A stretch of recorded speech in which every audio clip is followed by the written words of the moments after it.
Hey, hello, sirs and madams. I am Admiral Teag, lead investigator from the office of the SciFi CSI. I advise all fans to shelter behind a stunning and brave woman person. Stick with me while we walk the perimeter, try to bag the evidence, and figure out how to shine a light on the perpetrators of this act of narrative incompetence. Welcome to the Sci-Fi Coroner's Report for Season 4, Episode 6 of Strange New Worlds. Crime Scene Report, Case Number SNW SO4EO6, Classification, Active Narrative Felony, Ongoing Sci-Fi Crime Scene. We're still waiting on a continuity report on this, but it seems it was filmed out of order and edited poorly once again. We're still working the scene, trying to find someone who was there when this happened, but first-hand accounts are few and far between. This time, the primary crime scene was not the Enterprise. There were living rooms, couches, and TV screens from Copenhagen to Chechnya and every jurisdiction in between that issued production tax credits, from Denmark through India. The United States is notable chiefly by its absence from the funding map. The vessel on screen is only the getaway car. The victims are the few viewers who experienced this episode and had the trauma occur in front of them. From the very beginning, the crime scene is contaminated, with previously ons from 2 seasons back hearkening to a different take on what really happened with Dr. Mabanga. Also mixed into the previously on was B-roll of a conversation between Kirk and Scotty about some sort of an emergency our agents had never logged before. Our determination to this point is it was shown dishonestly as though it actually had aired. That's why we have labeled this as some form of a confidence scam on top of the counterfeiting operation where the hostages were found. This was a classic attempt at Stockholm Syndrome to make the audience feel some form of kinship with their captors.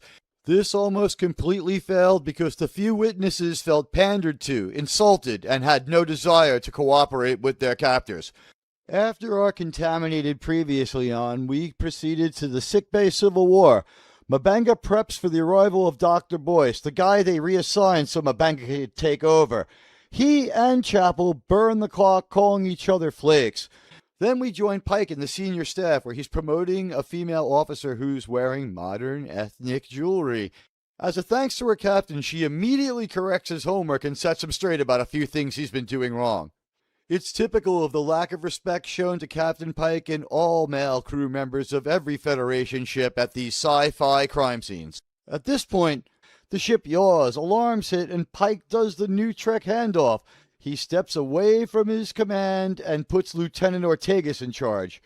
Then we sit with Chapel and Mabanga ping-ponging from scared to hateful while a countdown appears. The episode credits roll and the producer count is 21. However, I was able to locate 3 more hiding in the end credits. That's a lot of names on one autopsy report. Then this happens. Same old wormhole problems, NuTrek attitude and solutions. The lights dim and an on-screen countdown says we've got just about as much time as the episode itself has left. This is not going to hold up and will be further and further off as the episode goes on. The clock is just not going to matter, but they make a big deal out of it. They use dated filming methods like we see in the movie Carrie, split screens, remember those? And 30-year-old tech talk that's specific to Star Trek that would be known only by original fans. The very people they've tried to drive off. So this episode is really at odds with itself. Then we find out that the comms are like Schrodinger's radio. We're told they're down across most of the ship, and Scotty finds out that the ones where he is are specifically broken, only to use them moments later before they repeat that all the comms are down. This sequence showed extreme narrative neglect and ritualization of stupidity. This closely matches the intentionally confusing Ride of the Numenorians from Rings of Power Season 1 when they botched their timeline and tried to fix it with a bunch of cuts. Throughout this episode, the female crew members step up to fix things when the men finally get out of the way and have enough sense to hold the ladder for them. After Lon's act of bravery saving Spock, 3 wild hunches by 3 different women line up. Pelea stars in the hull breach scene and patches it with some flimsy tape. Then Chapel has a brilliant plan. Let Mabanga die, freeze him solid, repair the damage to his body, and bring him back. On the whole, at warp speed, Spock's blood appears to be red, but then later he pukes green. La'an mind melds with him, and Chapel has super strength now. Spock's exes have inherited his traits. Scotty confirms that Chapel's physics is spot on, and the guest just works out. With only 1 second left on the on-screen countdown clock, the Enterprise breaks out of the warp wave, avoiding warp threshold, whatever that was going to do in the NuTrek world, and the women have saved the day once again. That's right, every single problem is solved because Christine, Una, and La'an are all correct on 3 separate wild hunches. Also throw in Pelea's sage advice that saves Scotty from making a bunch of huge mistakes. It's an irresponsible mix of Voyager, Threshold, Court Martial from the original series, and Star Trek the Motion Picture, all together in a mixed bag of mostly bad. Prepare yourself for the Coroner's Report for Season 4, Episode 6 of Strange New Worlds.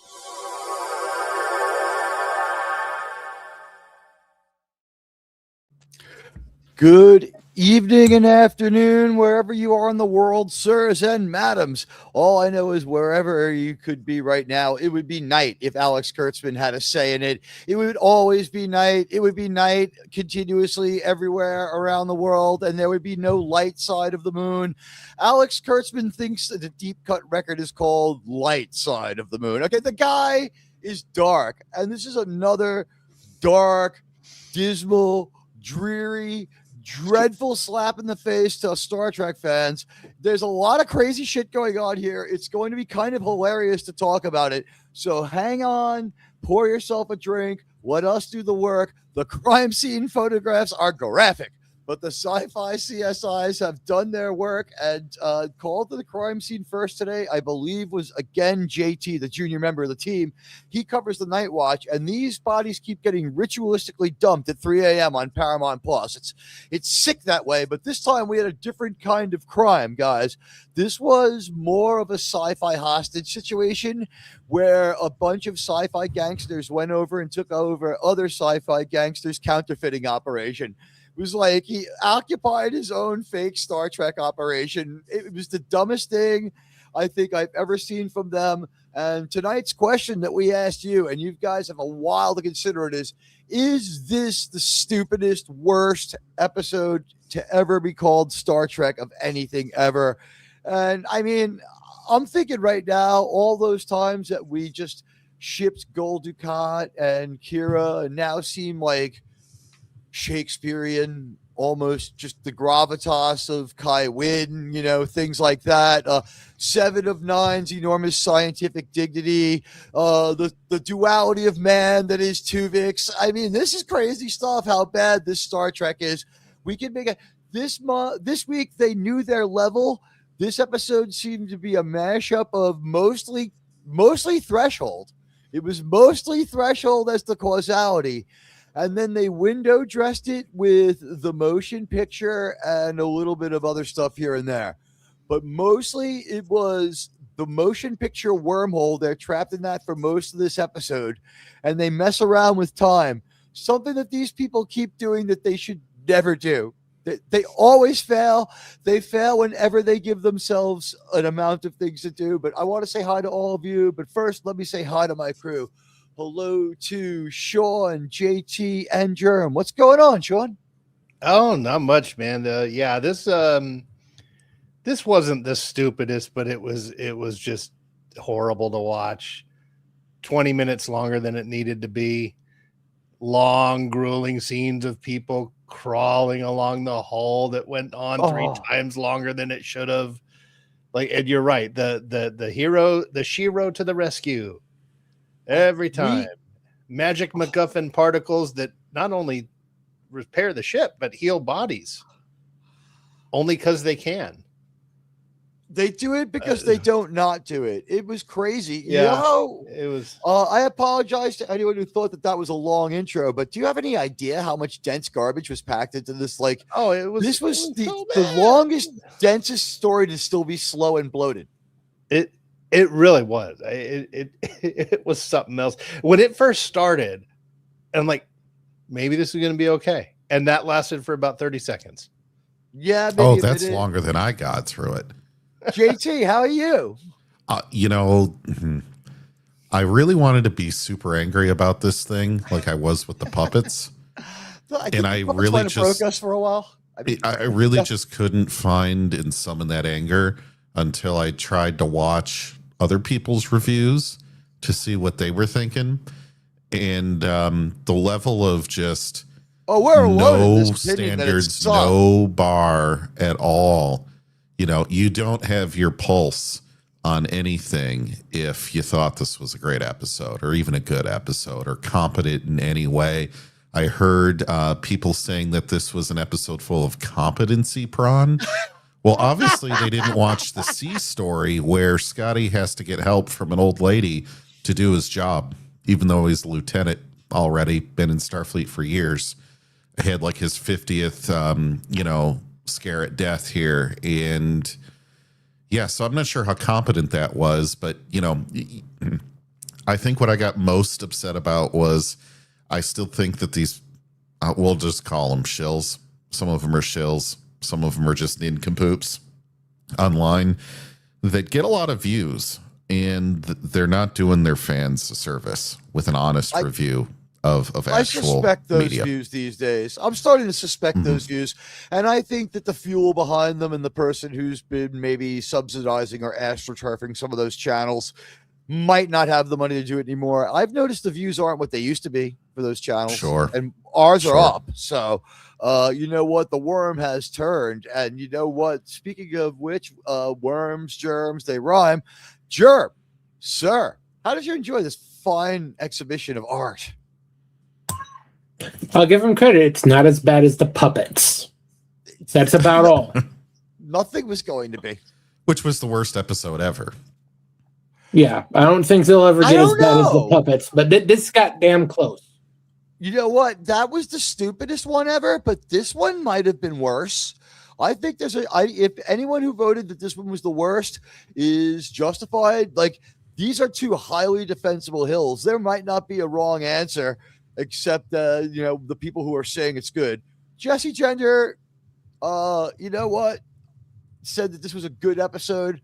They were glad that there was what was it, like less vanilla fellas in it and other stuff like that. And it was like now we're back to the stuff that really counted, showing like the women take off. And you know what, Jesse Gender, there's someone here who has something to say to you. Sir, steam is better. Sir, honestly, the dogs are better. Sir, I have the man. Sir, my name is Raisin. $1 billion, sir. $1.1 billion, sir. Sir, he has a cold. Don't shake his head.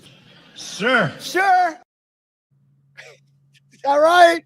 I think the POTUS just a little incorrect pronoun about like 15 times, but sir, it doesn't matter. Nobody cares. I hit the wrong soundbite. How do you like that? You know what? Trump is sometimes known to. I was just talking about his talking about don't shake their hand, they have a cold. That was the only. Well, you never know what he's going to say. You could ask him how's the weather, and well, I mean, he talks with the Japanese. He talks to the Japanese prime minister and says, I don't know. We've learned to trust him after Pearl Harbor. That took a while. And I'm like, oh my God. Didn't he say that to a reporter? I think he said no. She was in the room. She was sitting right next to him. It was unbelievable, and she didn't know what to say either. She may speak English or she may have had technology, but she knew within a couple of seconds. Like she did have to think about it. It's not like natural flowing English. I don't. Well, think, she for sure understood what the words Pearl Harbor. She totally. Her eyes widened at that moment. Poor choice of words, but her eyes widened at that moment, and. I don't even want to say she flushed, but she noticed we had a reaction to that, and then you could see that like she was either waiting for the bug in her ear, the people to tell her what he said or whatever. This episode doesn't have any of the dignity of that mistake. No. Doesn't have any of the dignity of Joe Biden falling apart on TV. This was one of the worst things ever, and they did the stupidest thing they could do. The opening really nailed it down. So I guess the only thing we could really do is talk about the plot points, and JT and the rest of us can react and go through their notes. Admiral, I did have a question for you before we start. Who wore it better, Dr. Mbanga or Darth Maul? Yeah. Guys, there is some funny stuff in this episode. I don't want to give it away, but I'll tease a couple of things. One, Dr. Mbanga, you know what? We'll go into it. Very stupid with what happened to him, but with Scotty, this Scotty has been an angry, high-strung dick every week. That streak has continued. I think they're using the same reaction shot over and over because they're always in so tight on him. I'll freeze it when we show it. We have a whole reaction reel for Scotty.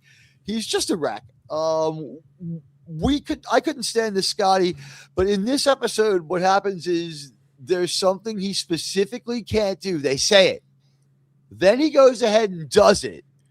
Then they reconfirm. It's too bad we can't just do what I just did.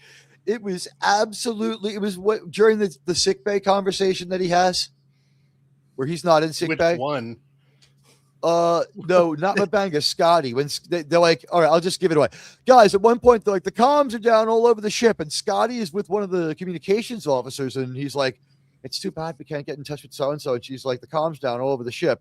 Then we cut away to something else, and when we go back, Scotty just like hits the intercom, talks to the sickbay for a couple of minutes, and then after that conversation, he's like, "It's too bad the comms are down." She's like, "Yeah, comms are down." And then back in sickbay, they're like, "If only we could get the comms to work."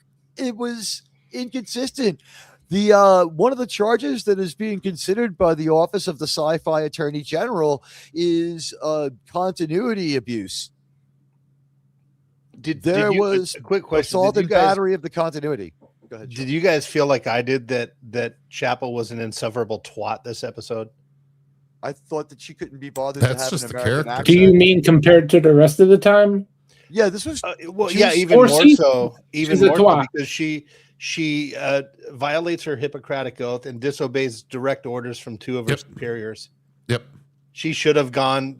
We'll get to it, but she, no, I'm saving one person when potentially hundreds need me. Well, She when should have there's been only court-martialed. when there's only 2 medical professionals on the entire ship, plus 1 special guest. Yeah. Well, we have one let's extra assume that they person were all there. cut off, and she was. The thing is, she's still needed somewhere where there's a lot of people, and she's like, "No, I'm saving my bunga, my murderer." Yeah, like McMurderer, like have your crazy idea a few minutes early where you're like, I'll open the door and he'll be frozen solid and we'll save him later. That worked like a charm. Before we get too much into that, do we want to just start at the beginning? Why don't we start at the very beginning? Yeah. A very good place to start. So we start with previously on the deep cuts. Admiral, and go ahead. But before you do that, what should we say hi to the chat before we get? Before we get Good started? point. Reminding me, guys, I apologize. I have the best crew for reminding me of this one. I see out there in my magic spyglass, so far having decloaked Germ, Trek reviewer. Hello, sir. The real head case. Good to see you, Buddy Hepburn. Buddy, good to see you here, sir. The Tetrarch, Buddy. Sean is here, and in the chat, Gavin. Gavin was nice enough to fix the link. I don't know what went wrong with that one. I'll get that right next time. All I want to do is bring people to the channel page, though, not right to the to the show. This way, maybe they browse a little bit. JT is here and in the crowd. Mark Harkness and Sig Valdeson. But Gavin, really just going the extra mile for the show tonight. I want to thank you. And great shadow logo. He changed to the shadow logo today from UFO.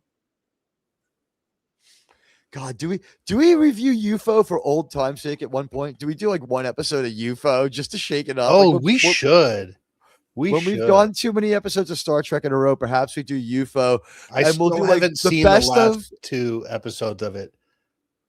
I did what you did, like with Star Trek Continues, like you're holding off because you don't want to ruin it. Yeah, I don't. watch the. I want Admiral, you Star do Trek need to. left. You missed Sig Voldus in this chat. I thank you for reminding me. You know what? Sig Valdeson with a very generous chat. Let's I didn't deploy see the that. full fanfare. I'm sorry. I missed it too. I'm sorry. Here we go. Admiral Teag, incoming super chat. I think that we got to go a little further than that, though, for Sig Valdeson. I apologize. The word decent doesn't apply to me. So this is what this one's for Sig. Here we go. Sir, we land on the moon to go to Mars, and that's what we're doing with the moon. Sir. Sir. Hello, sirs and madams. A Terran who doesn't know the rules. Sir, we have to take orders. Well, we'll see to it that he learns them. What's your designation? Sir, could you give us a name? Bashir, Julian. Sir, my name is Razor. Sir. Is that a joke? Sir, would you please sign this order? No jokes. Sir. All right, Sig Valdeson, thank you so much. You know what? Better late than never. I do apologize for being a little late on that. It's kind of important for us to get the show off the ground and established, but I guess now that we have the captain's log and coroner's report to open it up, I should have done a better job. So I apologize. FYI, says the great Sig Valdeson, pop culture is dead. I love it. I want to write like a punk rock pop culture is dead song. Like that would be great. Like, and think of the band we could put together, like Fet for Hire on like guitar, and like I could play rhythm. We could get Tony to sing. Maybe Doomcock could play the bass. Like, who knows? FYI, pop culture is dead, which includes Star Trek. There's no coming back. Warehouse 13, this corrupted IP, and start some new IP, new lore. Maybe restart the Orville or Firefly. Firefly, Nathan Fillion seems to want back, but the real creator behind that is on Me Too Island forever and can just never come back. Like, I tried to bring him back and he acted like a crazy maniac, and he played the woke side of the equation thinking that he would somehow get forgiven. So they doubled down on super hating him. Joss Whedon is just, him and Asia Argento are never coming back from Me Too Island. They are there forever and always. They're never coming back. They're totally screwed. But with technology, I don't know why they won't let him do something. Go ahead, Jerm. They're in the process of trying to get an animated Firefly off the ground. But this Nathan would be Fillion Fillion, has been on this right? He has been on that for almost a year now. He's been on the Firefly thing for about 3 years, insisting he's going to find a way. Now that he's got his way to animation, he could bridge the gap from where they were to where they are with animation, and we could get a movie that takes place with the older characters or something. You're looking at the possibility for something quite amazing with Firefly, because there wasn't a lot done. And even though like he's on Me Too Island forever, there is now technology to keep him away from the set. The writers could conference with Joss Whedon and just throw some money over the fence at him. I mean, I honestly think that this is a great idea, Sig Valdeson. And hello to Mark Harkness and everyone else out there. Did anyone else come in while I was missing? Gavin, I said hi to you. Headcase is here. All right, guys, let's check the story. And JT, Sean, and Germ, get ready for the investigation. We just had the bodies removed. There's a lot of fluids in the crime scene where we are. It's pretty gross. We got the crime scene tape up. We've got Federation security, and we went all the way. We have the guys from Star Trek The Motion Picture with like the football gear. That's the kind of Federation security the SciFi CSI travels around with. Anyway, previously on Deep Cuts and Karaoke was the only way for me to put it. We recap and mix 2 seasons old Mabanga material with what is either season 1 or unseen B-roll of a Kirk, Scotty, Spock, wrecked ship crisis emergency in that mashup where they're arguing. It's cut together so fast that Spock, Scotty, and Kirk may not have all been in the same place. It may have been taken from 3 different episodes. They just throw words and it looks like they're talking at each other, and the words don't make a lot of sense. We show a lot of things that we don't need to show, like the starbase from like 2 seasons back. Every single special effect this show has ever had is somehow represented in that best of. It is just to make you think you've missed a lot of really important stuff in a consistently good show. And it goes a lot longer than it needs to. It's like 2 full minutes of non-contextual, unimportant stuff. And they recontextualize what happened with the Doctor. I went back and saw they had recut the episodes with super strong Una. So they probably have done something with these episodes, like cut out the child begging Mabanga not to put her back in the transporter beam. Normally, they try to rewrite these things so that way they take episodes completely out of context to try to make a rationale This for what was happens like an here. entire arc out of context with Mbenga and his sick offspring, let's call it. To me, this was all completely random. Like they didn't have any footage, and so they just typed it in and just found 30 seconds for each of these characters, but it was way too long. It wasn't random in the sense it was the most expensive 30 seconds they were in. That was the guiding logic. It was like if like somebody had like been in like a high CGI sequence, they just showed that. And we went with that. That was just the approach. This was, I mean, as far as this crime scene goes, what they were trying to do was take the fans hostage and imbue some kind of Stockholm season years late and like dozens of dollars short. I mean, this after throwing the puppets at us to make us feel any nostalgia and jeopardy for these people, I didn't give a fuck about any of them. Well, the real episode doesn't start a minute 45 in. So you have the fake intro, then you have previously on. They just pad as much as they need to get like to that 55-minute threshold, and that's what they did here. So you don't get anything till a minute 45 in. But please. The first couple of minutes of this episode, we only talk about like 3 seconds worth of information for about maybe 4 or 5 minutes. Like the whole opening segment is only a couple of things, and we take a long time. And because they wasted so much time and bloated it, I guess they think that their ending needs to pop, so they oversaturate some parts of the show with information, and then we just go substance free for a long time. So Act 1 would have to be the previously on. It recaps, it mixes old Mbenga material, Kirk Scotty footage, and a wrecked ship. The episode then opens with Uhura and Pike chatting immediately, and Pike a Pike Uhura chat that immediately flags a desire for more singing and dancing.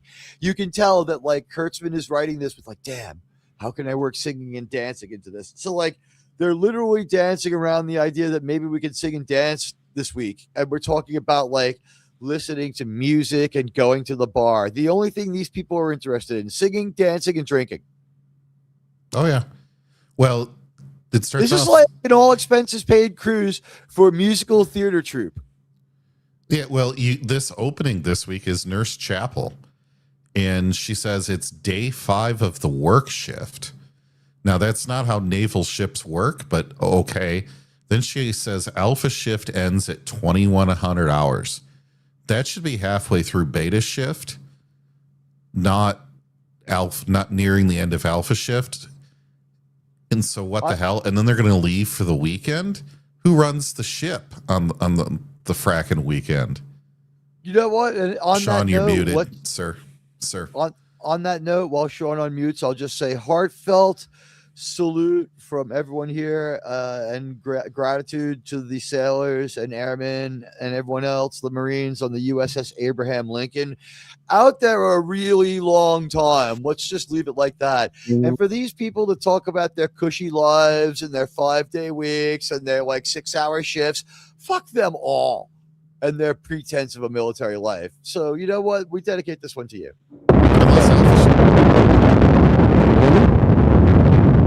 Sean, have you been eating that lettuce? Can you guys hear me or no? What? There was something. What the hell happened? I don't know. All right, so listen, guys. Massive subspace shockwave must have gone through his sector. That's the only thing I can think. Kronos is no longer on the map. Guys, as we wait for Sean to beam back in, I just want to say, this is like this on purpose. A lot of people will say it's unprofessional. I try to keep the fast forward and the play and the time code off the screen. On this one, I want to show you right now, roughly, within a couple of minutes, if we allow for credits. They're not far off the runtime of the episode if we allow for 2 minutes for everyone to say, oh my God, we made it. Because we're going to assume they make it because we know this ship makes it to another show. So it's not going to be that bad. Whatever happens, the ship's going to be okay. I heard this was supposed to be a 24 knockoff. Is that what they thought they were doing? That's what they thought they were doing, I think. It's a combination of 24 and a motion picture. because someone came around and yelled at him and said, "If you're gonna rip off shit that's in the franchise already." And that Paramount owns. You know what's it's crazy. This countdown could have been much better accomplished with a series of log entries from the captain, which would have been in the Star Trek tradition, and you wouldn't have had to change your idea. But this shows the uncompromising and stupid nature in how the show is written. We see I'm the just stock surprised we didn't hear version of the boop, ship. beep, boop. We did. Beep. There was like a little jingling sound as it counted down. I guess I ignored it. We're doing Starship stuff, and there's really nothing of substance to report on in this. People are talking because they're not talking. People are snarking at the captain because no one ever shows him any respect. I don't Her know what to hairpiece say. is taller. I don't know what they're this doing week. to her hair. I think Like it's her. I think it's her actual hair. I think it's her actual hair. It's just that they really do. They ruined it bad this week. I think what happened is she had grown some in, and she was like, "Please, just like let me keep the length on top so I can comb it over earlier." Something. She's begging. Also, let's remember they were in a position to know they weren't coming back. So I think after the first high and tight, Melissa Navia was like, "Nah, fuck you. It's going to be like a hectic couple months on the Enterprise. I won't have time to get to the barber." Mr. Mott's not here this week. Fuck you. Right. Yeah, Mott's the the Trek bo- I'm reviewer, Mott's the boss. we all feel bad for her. Honestly, we really do. Sean had a very good reason for leaving, by the way. Replicator problems. They'll be fixed, but we're doing Starship stuff and we're talking in nonsense, and we're also staying away from Star Trek like dialogue. So since we don't know what to do, and Christine and Mabanga are not going to fuck because for some reason, the one thing we will not do is interracial dating on this show. We'll do everything else, but we will not do hetero interracial dating. Like Alex Kurtzman stands strongly against that. The other thing to note here is that there's only two medical personnel on Alpha Shift. That means the chief medical officer has to do all the menial manual work. And so you think if they only have 3 shifts and you need a couple people to go in there in case people get injured, you're going to need at least 12 people, medical people, to manage this sick bay, but you only see 2.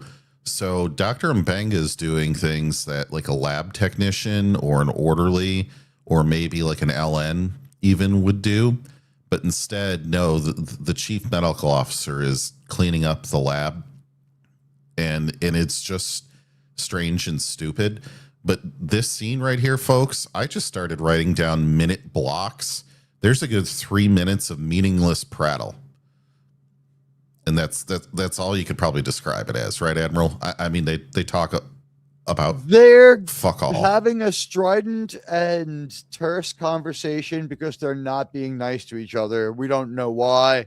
They're complimentary while they're being uncool, undercutting the more or less mundane nature of what they said. I guess the AI wrote them dialogue that made sense, and the director's like, faster, more, faster, more intensity. Sean has returned. Sean, you still sound like you're on the deck of the Abraham Lincoln right now. Yeah. Is that like a sound effect, or are you joking around, or is that your microphone? You're both underwater and exploding. That's Yeah, much you're better. fine out of nowhere.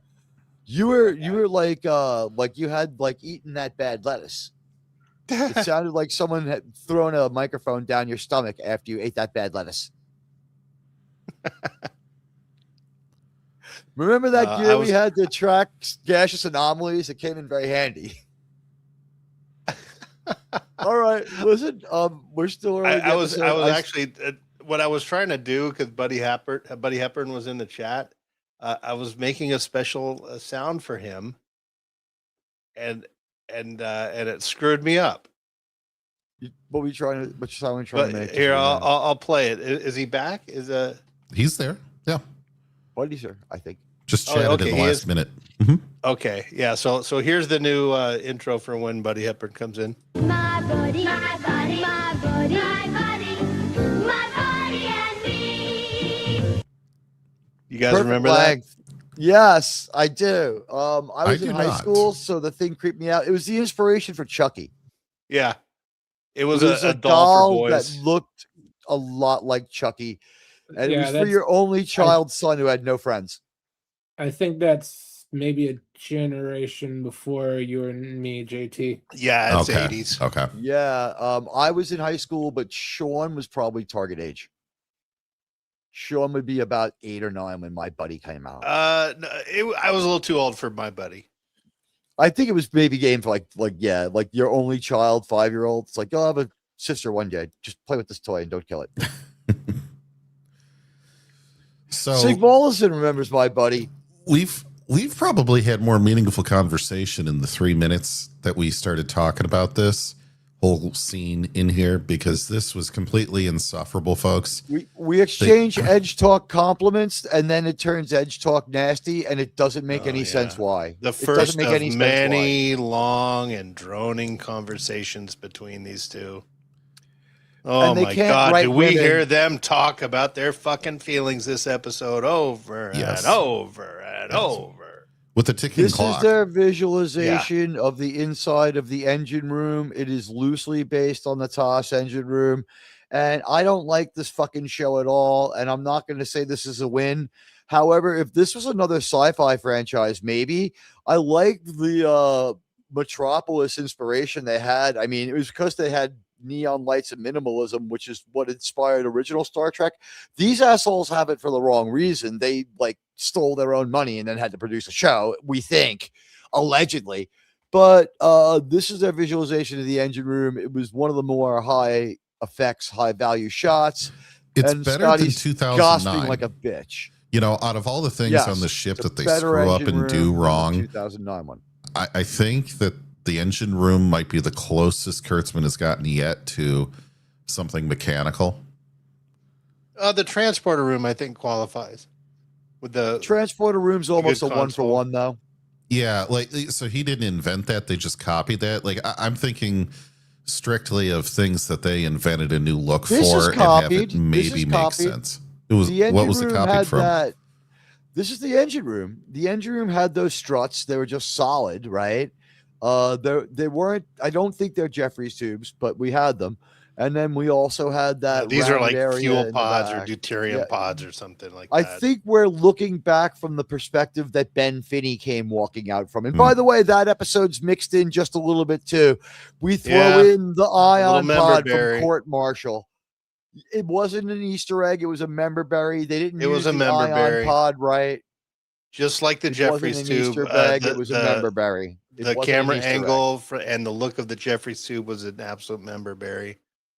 You know what? It was good to see. It was though, done well, because though. It was the done episode well. was so bad. That part was competently filmed, but it was also very inexpensive, and it was easy to film in 1960. So how hard is it in 2026? So Yeah, Dead Man I'll says, give them "Everyone kudos was that they saved by got an that look inspired and feel woman." right. You know what, Dead Man? That was in our opening, and we're going to get to that as we go through this one point by point. Right now, all we're doing is we're establishing the characters. So we're seeing the various members of the crew, and what are they doing but fucking complaining? Fucking complaining or being arrogant. That's all that this crew Senior ever does. officers doing We it. cut to Pike's ceremony. He is giving a promotion to a female officer. There's a sickbay civil war. First, we start with the previously on. We go to the sickbay civil war. Then we have the jewelry and promotion scene where Pike is promoting a woman. Okay. And they have to take it a little further. She's wearing modern. I mean, it's traditional, but it's also, this is supposed to be a non-secular future. And so this woman is wearing ethnic Indian jewelry. That was on TOS as well. There was a character that wore that on TOS. It was Khan. There was a woman on TOS that wore that, I believe, in season 1. Oh, Yeah, yeah. so Like, Lieutenant this is the Ron, first time. Yeah, you're right. Okay. Is that who that was supposed to be? Yes. Yeah. That was Lieutenant Was it Rhonda or Randa? Oh, the exact R-A-N-D-A, pronunciation, I don't know. right? I remember Yeah, she something like that. A couple of people mentioned her. Okay, so that's who that was. All The right. point being, so they don't listen, get credit for like strange new world boundaries or Thank you. being on the edge. Like you get no credit for something that you're literally copying. Or maybe slightly improving it, because that would, to me, would be a flaw in original Star Trek, because, Perhaps. it's a little bit, if there's any religious connotation, it's a flaw. I just don't know enough to say if it has a religious connotation or not. I can say this: Scotty's kilt makes sense, which is going to sound crazy, but I'll a say this. samurai sword also makes sense if you had one in your cabin. You know what I mean? If you're allowed to carry a sword at certain Starfleet, ceremonies, and like you were Sulu and you decided to go with the samurai version, no one would question Captain Sulu if he made it that far. George Takei, you don't want him with any kind of objects, probatory or otherwise, but at this to promotion, the people giving them props for this, though, they didn't do anything new. You don't. Not they to don't get credit mention for she, it. not to mention she thanks him by bitching him out and telling him a few things that he could do better, for which he thanks her, which I thought was absolutely over the top stupid. And there's a statement here where they're like, "Oh no, our trajectory, our navigational trajectory, has shifted by only a few degrees."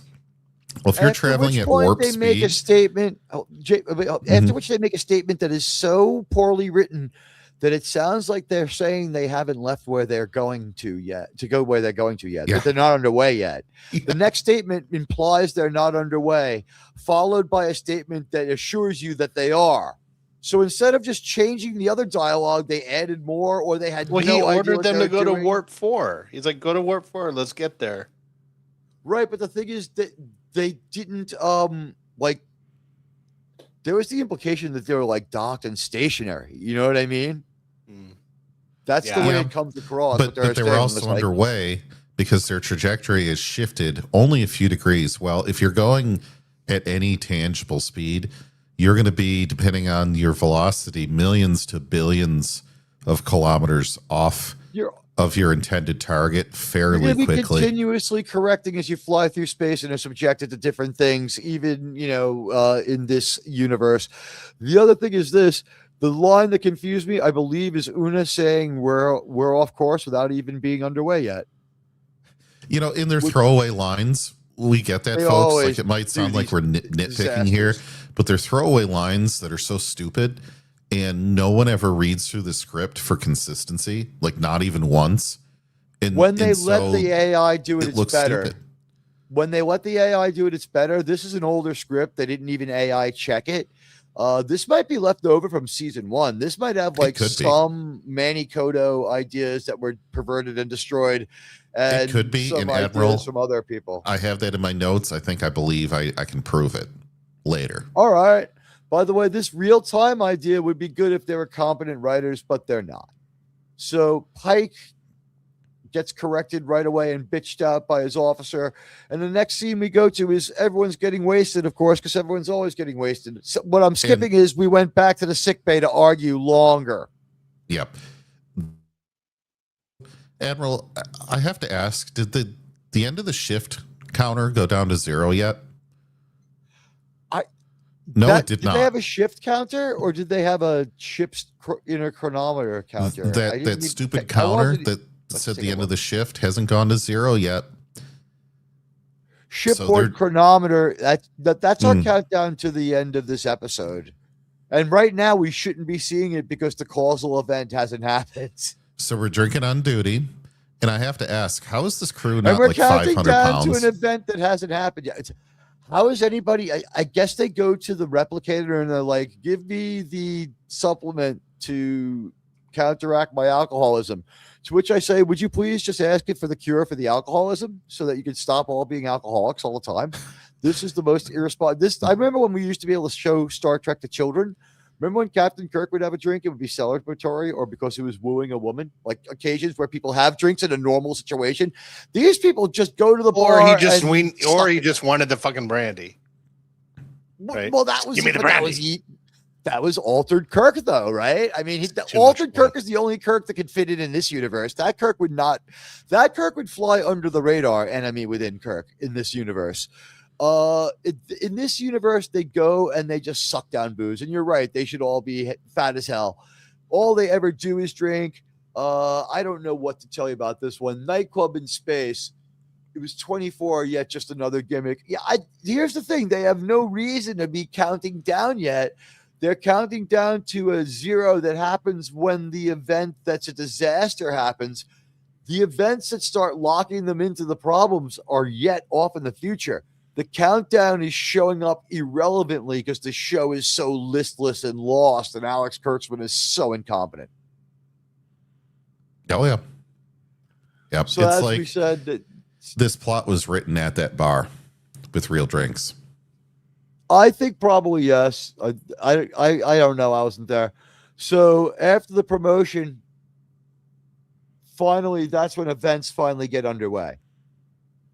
While we're drinking, we cut back and forth to Scotty, who's worried about stuff, and he's always shown as being worried for no reason. And I'm wondering if they harvested this reaction from last week because it's the exact same angry face. Scotty just makes an angry face that looks like an emoji. He has limited acting ability. They told him to act like James Doohan. They hired some Northern Irish guy or something. His Scottish accent is. You have two choices here: try to sound Scottish or try to sound like James Doohan, because we all understand. When the critical drinker, and that's the standard for reviews, and that's the standard for Scotland, okay, and Scottish voices. When the critical drinker says that when he watches Star Trek, Scotty is not distracting because it's good enough, makes sense, and it fits in his idea of what a futurized Scottish accent would sound like, that's authoritative, and that's good enough for me. That's as good as Gene Roddenberry for me. Drinker doesn't have to prove he loves Star Trek. We've seen it. So this Scotty, I mean, my grandma was from Donegal. It's not Northern Ireland, but it's the north of the Republic of Ireland, and it borders on the north. All right, so my grandma was almost from England, and I'm saying this guy sounds like a Narthy. He sounds like Liam Neeson more than Scotty. Does anybody have anything to say about Scotty's stupid accent? It doesn't bother me that much. The actor is actually he actually does an okay job. Like he's a lot of times he's a believable young Scotty. It's just that the stuff they give him to do is ridiculous. But sometimes I like him. He's okay. To me, it's off-putting because everybody else on the entire ship is from the United States. He's the only one with an accent, unless he was that way in the show in TOS though. I mean. No, I mean, Spock is kind of from the United States, but yeah, I think Space Ice should take a look at this Scotty. When they send us their Scotties, they're not sending us their best anymore. They're not sending James Doohan. They're not sending Simon Pegg. They're not even sending the guy from Star Trek Continues. They're sending criminals. They're sending imposters. And this Scotty, I'll defend him against this. At least this guy is trying to do a Scottish accent. Simon Pegg just spoke with his normal English accent. I agree with that. However, Simon Pegg in those movies, because Star Trek Beyond was an attempt to make it better that was undercut by Kurtzman and other people, I'm willing to give I'm not mad at that show's cast. I will say that I don't think Zoe Saldana has any talent. And if people from America all spent 2 weeks in New York, she wouldn't look so striking. I see 10 Zoe Saldanas walking to the subway every day. There's nothing that special about her or J-Lo. Get over it. However, it's so frustrating. I don't think there's really any issue with him, because if you're going to take issue with him, you need to start with Patrick Stewart having the most British Frenchman to ever French. Yeah. All right. Well, Scotty's the problem again, or at least he's presented as it. Oh man, look at her angry. cross eyes. Yeah. She's got the lib blue hair look to her there. We're gonna go to that in a minute. Let's just say Scotty is angry and frustrated because they're pushing the ship too hard, and he's warning them that they're doing stuff. And there might be a little bit of the dialogue from Motion Picture about the warp equation. I don't know. I'm not sure. There's not. They just said, we're contacting you because what I said was a bug in code after glancing at it for 2 seconds. Turns out was warning us of an actual navigational threat. And instead of having the navigational people that are flying the ship find out about this, it's left to people in main engineering to make all of the navigational decisions. And he orders then to slam on the brakes and do the emergency shutoff for the warp core. He doesn't even get a call from someone who would know. We don't have anybody, and expertise just flies around. Starfleet is now the most cross-trained organization ever. Later, the comms officer is going to solve engineering problem, and Christine, the medical officer, is going to do what the Q does and change the rules of physics. That's going to be how we get out of this mess, by the way. Christine's going to change the gravitational constant of the galaxy. Yep. At any rate, she's not going to take this shit, especially from some guy like Mabanga. She would prefer to live in South Africa. You know what I'm saying? Like, she's a little tired of taking orders from guys like Mabanga. I have this time stamped as minutes of more meaningless prattle. She starts yelling at him because she's not yelling at him. And look at her hair. Oof. This is just, she looks like some kind of angry rabbit when chipmunk. You're angry. I'm hearing Bill Pullman right now. You know what? She refused to do something for them, or she tried to bail on this obligation, or she argued, or she said, well, I don't know. I thought what Trump said was a bit funny. Like she like didn't react well enough to Orange Man Bad, or like they saw her talking to a guy and looking like she was interested in him because her job is to stay gay as an actress in this show in their eyes. They don't want normal people. They don't want I don't mean to be gay as abnormal. I mean, they want activistic gay people. They want activistic straight people. They don't want competent actors. And Christine is just having a meltdown for no reason. You know what, Admiral? Do you know what would have done really well here if Mabanga just would have told her to calm down? It would have gone over so well. The two things that we can't do is we can't tell a woman to calm down, and we can't have Mabanga respond in anger. There's a works. What are you talking about? Yeah, after the sutures are taken out, she's usually calm. After my sutures get taken out, she's calm. But the two things that we won't have done here is we can't have her be wrong, and also we can't have a black man yell. So he just he always whispers anyway, so because he doesn't get paid enough to try. It's almost like a weird Ricardo Montalban cosplay. I don't know where their Mabanga is supposed to be from. Like TOS Mabanga has an American fucking accent. He's from like Philadelphia. He's like, "What's going on, Captain? How you doing? Let me slap Spock around for you. It'll bring him back to consciousness, sir." One of many people that gets Spocked in Star Trek. So Christine chipmunks out and yells at Mabanga, and so we get white people yelling at black people, but it's still two minorities because she's a woman and she's so that lesbian. makes it okay in their eyes. She's a lesbian, and he is he's not I guess ex-convict. I'm sorry, murderer doesn't really make him a minority in the space doctor community because we only know him, but certainly he belongs on Rura Pente for what he's done. He's an outlier as space doctors go because he has no compassion. But she's bitching him out and giving him a piece of her mind, and they just because he called her out for something that was accurate. Yeah, he's actually right about something. What is he just basically says? You always have one foot out the door, and you can't commit to anything. You're going to die alone with 10 tribbles Cats. In your quarters. Yeah, sure. That's what I'm doing, JT. Yeah, but he doesn't even insult her. He's just like, look, you always have one foot out the door. He's supposed to be her mentor. Like she is supposed to respect, in that mentor relationship, she should be like, you're right, but no, she just gets all. It's funny that he's the mentor. Fuck you. I think they're the same age. Yeah, but here's the thing. I don't know why it made a difference when he said it to her. Like what? Here's Christine's record on this show. She has left the ship twice, completely left, showed up back out of nowhere for no reason, dumped Spock twice, got him back so she could dump him more on her terms, as we would see, and is now jealous of La'an. So she is the most toxic, possessive, insane, bunny boiling bitch this side of Rigel, okay? She's a fucking whore, this character. And then Mabanga, my murderer here, what bond do he and her have except they do cocaine and kill Klingons together? And they should belong in prison for all of the break of medical ethic and law that they've done over 4 seasons. Not to mention that Mabanga is whistling and smiling when Ron Howard's doctor character tells him to delete 200 mildly wounded Federation guys who are in the pattern buffer waiting for treatment. Mm-hmm. Yep. He's whistling when he does it. They took the reaction from another episode. They're like, it's good enough. Don't worry. It's like, he couldn't be happier. And you hear the transporter noise, and he's like all jolly. He's like, sir, I've done what you said. And they're like, very good. It's like, and they cut back to Ron Howard, film later somewhere else.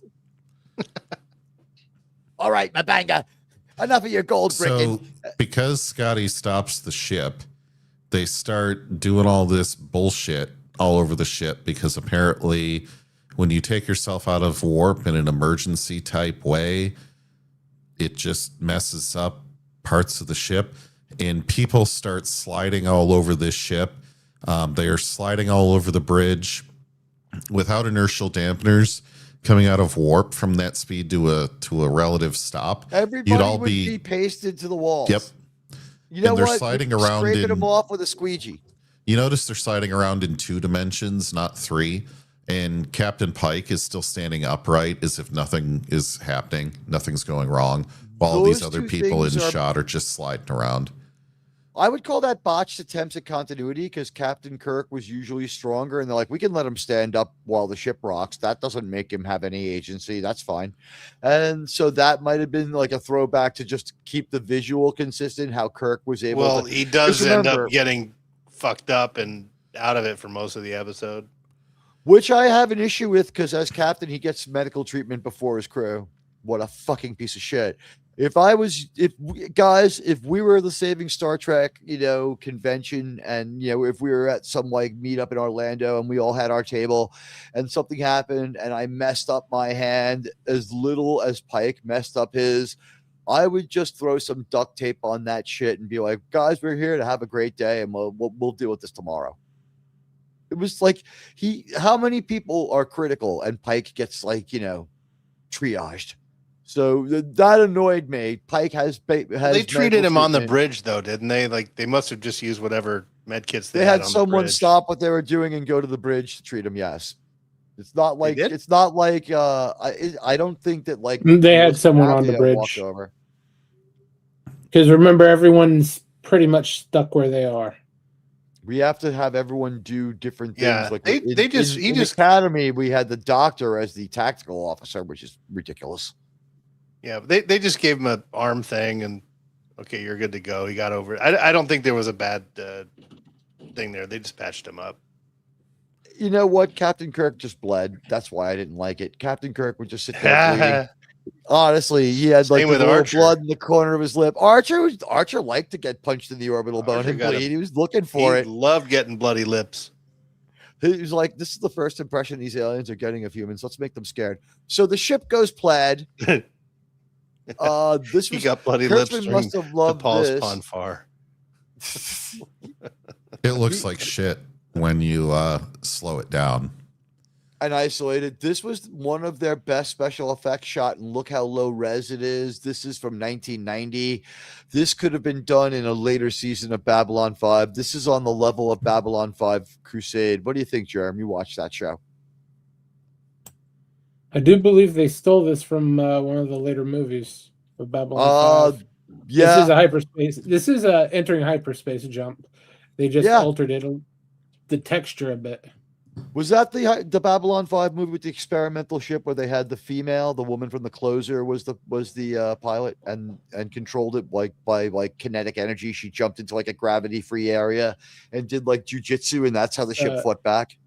Yeah, Rangers. That was supposed to be a backdoor pilot, but that chick was hot. And that was a good idea. Yeah, the price was so high though that they canceled that and Crusade. That woman left The Closer to be on that show, and then like they replaced her with Kira Sedgwick, and they go like 7 more seasons. What are you gonna do? All right, so this was really low tech and low res, and we could have done this in 780, and you wouldn't have lost anything. The Trek Reviewer says it was critical for Pike because that injury would have stopped him from cooking. Well, yeah, and also, how can they tell him how wrong he is if he's not conscious? Exactly. He needed to be conscious, and When things get rough, though, Pike just like this is the next plot point. Okay, after the promotion, mechanical crisis hits fast and the ship spirals. Pike steps back and puts Lieutenant Ortegas in charge.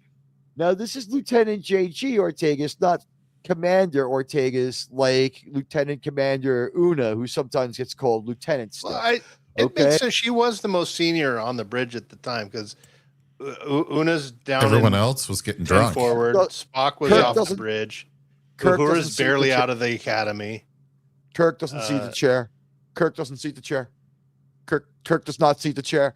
No, it's not responsible for Pike to throw himself at the clearly self-deleting sparking panel. You order one of the worthless red shirts to do that. That's him. It didn't make him brave. It made him an asshole. Do you have the shot of him touching the panel that has lightning shooting all around it? Do you have that here? I might have. We'll take a look. It's in the future from this. Yeah, you know what? Pike does some motion picture stuff, like when Chekhov gets hit by the probe. So we'll see. I think we do see just a moment of it. Now, here's a spaceship acting. We'll stop here for a moment. This is when the ship starts getting caught up in it's in a wormhole. It's in a warp wormhole. Okay. This is TMP stuff. Okay. Their spaceship acting was actually, no one can ever complain about the TOS spaceship acting ever again. This was of a much lower quality. They did a terrible job. I was absolutely disgusted that they would put this on TV. This was as stupid as anything we've ever seen on this show. Anyone else?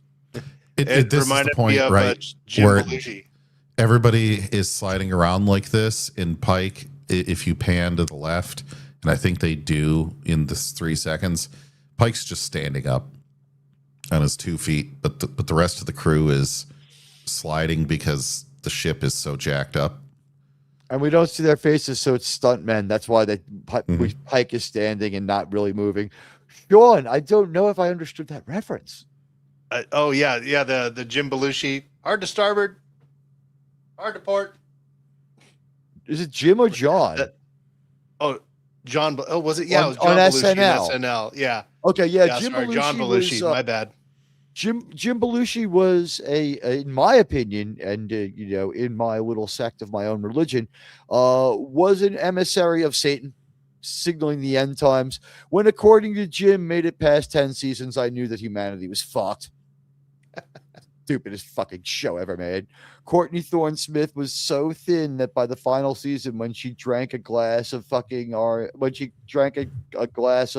red wine, she looked like a thermometer. I could see right through her. All right, so we get to this spot here. Conan O'Brien did a better 24 when it was showing all the minutes. And when they did this here, there's electricity flying all over the bridge, and Pike has to hit a button, and he's like, well, I'll get electrocuted if I hit the button. Just hits the button anyway, so that way he's out of the picture for the next 30 minutes of the episode. Also, the dead man did notice something. We pointed this out earlier. Before and after he uses that comm, they specifically say all comms are dead, especially where they are. Then he just goes and uses it. Then he reconfirms, yeah, too bad the comms are dead. Yep. It was edited out of sequence because the next sequence, they got the comms back online. The editor just didn't give a shit. It's like, well, fuck you, pay me then. There's nothing they could have done at that point. It was already too screwed. I don't think it was too screwed. I think I could have fixed that. I could have fixed that. Okay. I edited all day today. I could have fixed that. What he said was, well, fuck you. Maybe next time you won't hold out 3 checks in a row and one of them won't bounce. Okay. No, I want direct deposit before I fix anything. And they didn't have any money, so it didn't get fixed. That's my opinion. This happens too much now. This is out of order of continuity. They don't have a continuity guy and they don't have the money to pay their editor. What happens. It's one take, it's one edit, and what happens. That's it. That's fucking it. This was They all disgraceful. deserve to be thrown into Lake America. So say we all. Everywhere from NuTrek writer's room, jump into Lake America. Every time that flag's unfurled, jump into Lake America. There you go. Yeah. So once we get past this, we have Scotty stuck in the turbo lift because the I power want to keep goes out. singing. I'm having trouble keeping it. And I've got Kurtzman disorder. I want to start singing and dancing. Keep going, JT. Yeah, Let's see, sorry, let's Edward. do- Just try to let's keep see us, here. doing this to just me. try to keep us moving here. Otherwise, we're gonna have a 9-hour show for this 50 minutes of crap. So We're he doing loses well on power. the slideshow. A lot of these slides we can just blow right through because we're just. I wanted to So- show the cheapness of stuff more than anything else. Scotty's out of commission. Pike is out of commission. So we only have one man left in the cast, and that is Dr. Mbenga. So while they're arguing, we cut to the time where the ship loses, the inertial dampeners partially, and things start flying all around the sickbay. Now, Is this an altered shot from Into Darkness, by the way, or from Beyond? This looks It's like reused. Beyond. Both. Yeah. Both. They reused the effects. They took their ship and they just took the warp effect from Into Darkness. They kept And- so many details of the ship out of picture that I think they just took the original model and like angled it to keep the nacelles out of picture. There's something wrong with that, but okay. we get the B plot finally taken off because even though all the expensive glassware stays on all the tables as the whole ship is flying around, they bring out a tiny little cart, and the tiny little cart has glass that breaks. And so that's how you know everything in the sickbay is going topsy-turvy. And instead of bolting down like this 2-ton table, they magnetically adhered a table to the floor, and then the magnetic component of that breaks. So now a 2-ton medical table is just rolling around the sickbay, and Nurse Chapel is standing right in its path with a pillar right behind her. Dr. Mbenga has the least convincing push someone out of the way to shove her out, and then he shoves her and then stands in her place. Her double did a terrible job with her stunt woman. Both His of them double were did terrible. a terrible job with his stunt Both woman. of them were terrible. And I just want to say, at this point, when they showed us this shot, I'm like, they found it.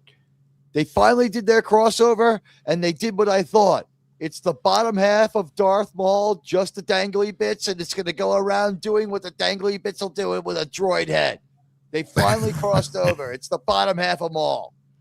So they smash him, and gentlemen, where do they smash him? He gets He cut get- in half with the dick. Right in the nads. Yeah, he gets smashed in half with this table right in the You dick. can see where it is, guys. Well, right now You it's see the right point at of the impact. dick. You'll notice later they It conveniently moves move up it to the up about bottom of 4 his or rib 5 cage. inches. Yeah.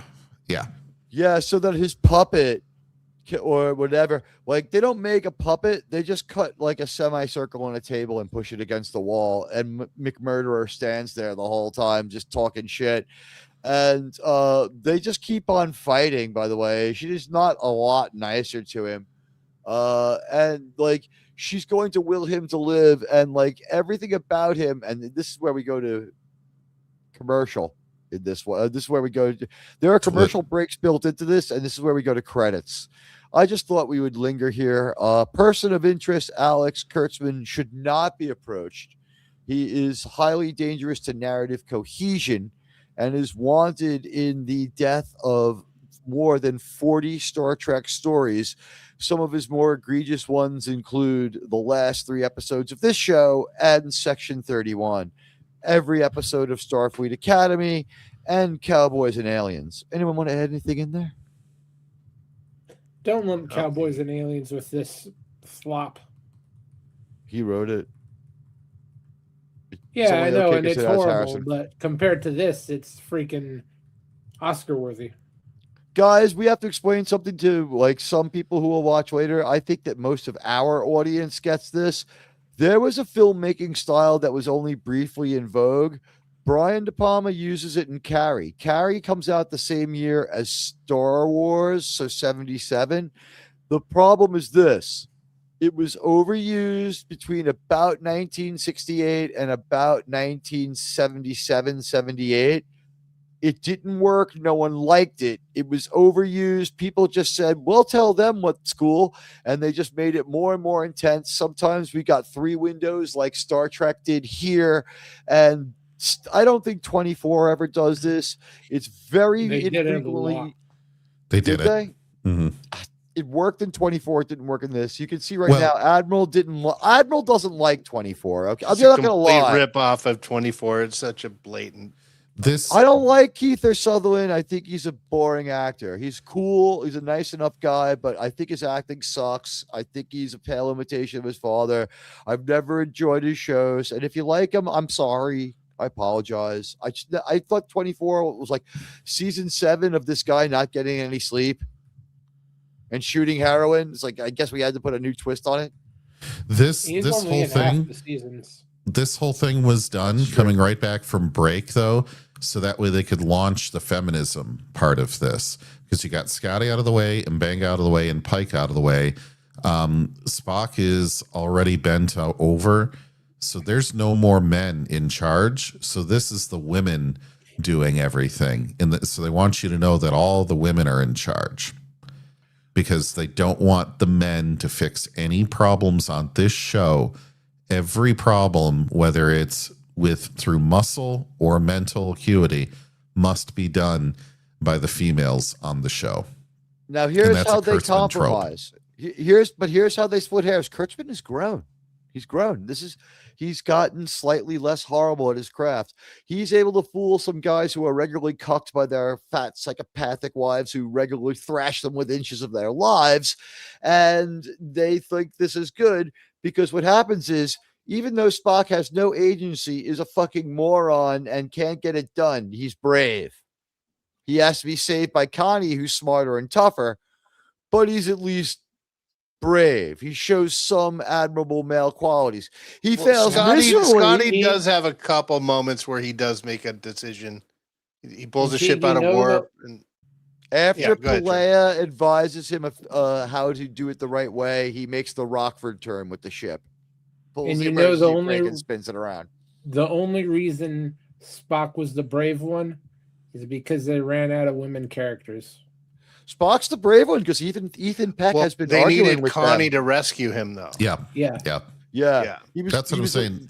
He was No allowed man to be fixed anything brave this week. Well, here's the thing: Spock, though, was allowed to display bravery because Ethan Peck has had enough of this shit, and he's in demand, and this is tanking his chances at Batman. Now it's DC, so who knows how bad it would go.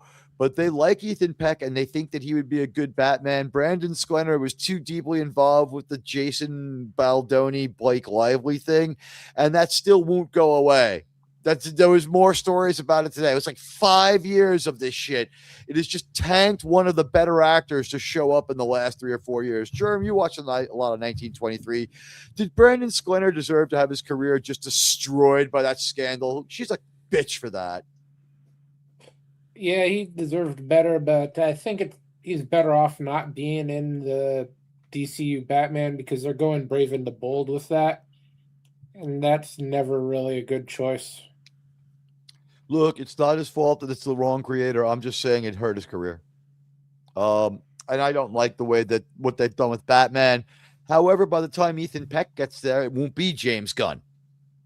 I don't think anyone believes it'll be James Gunn. But so this is messing up Ethan Peck's career. He had an argument where he said, I don't fucking care unless Spock stops being an idiot and can do a couple of admirable things here and there and starts what seems like a couple of steps on this journey to being the character that I studied to be when I heard of this role before we saw your show.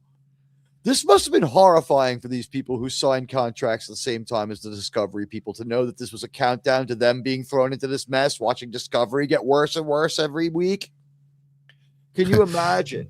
And then they cut production time in half. These people have been trapped for twice as long. Go ahead.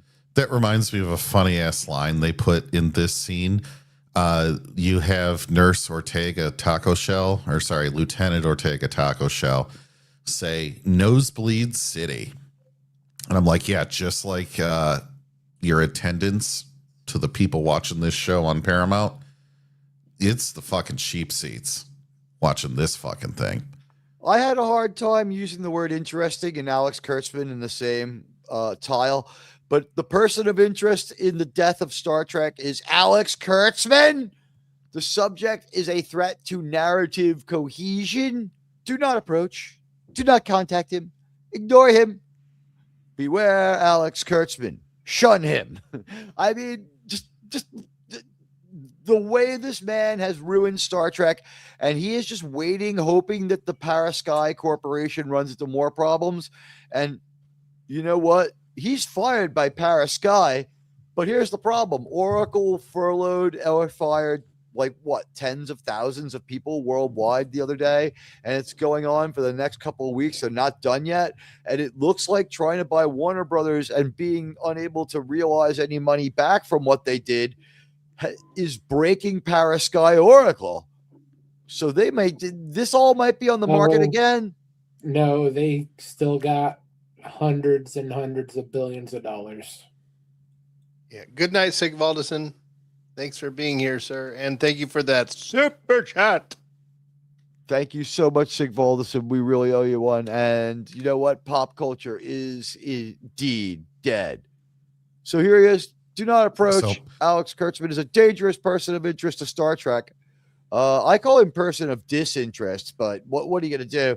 I thought this was a pretty good Star Trek Wanted poster for him. Here's our time code. As you can see, it's now drifted further away from the amount of time left in the episode. It's built up an extra 15 minutes. Time just stood still while all that stuff happened. Well, they gave the different perspectives of all the men getting taken out. They had to do 3 scenes, so that way you knew each one of them was out of commission. I guess we could say they're happening simultaneously, but then we correct by having long sequences with 3 windows. They go 3 windows every time. They can't go 2. They do go split screen here and there, but it's like when they do go split screen, it invades from the side in a way that bothers you. And so now Ortegas is tasting the rainbow. This just looks like it was retest from the opening of every episode when they show the different ships. Yeah. Yeah. It's AI levels of color over saturation.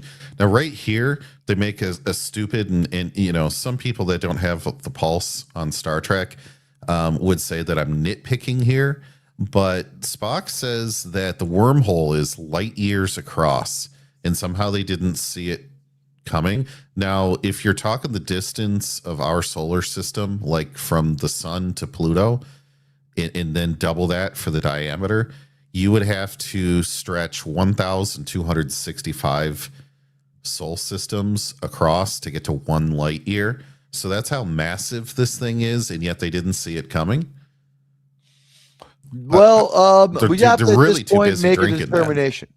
We really have to make a determination at this point. Did they cause it by turning on their engines wrong, or was it just out there and they were so blotto they didn't see it coming, I guess. Yeah, there was something in there causing the initial problem with their heading. They were WDUI, warp drive, under the influence. Fucking but it would make sense if their engines caused the wormhole, because that's actually how it happened in the motion picture. But then they would have had to pay a licensing fee, probably. Yeah. Although that might explain the 3 producers hiding at the end. They completely fucked it up in every way they could. By the way, this was in the narrative opening. There's 21 admitted producers. I caught at least 3 in the end, and 12 non-government organizations that are part of this slideshow. I investigated all the non-government organizations. What the fuck are they doing in India? I guess that's where the special effects get done. Scotty is trapped in the turbo lift. So then Lieutenant Bitchface, Ensign Bitchface, who's not even full Cadet. Starfleet. Yeah.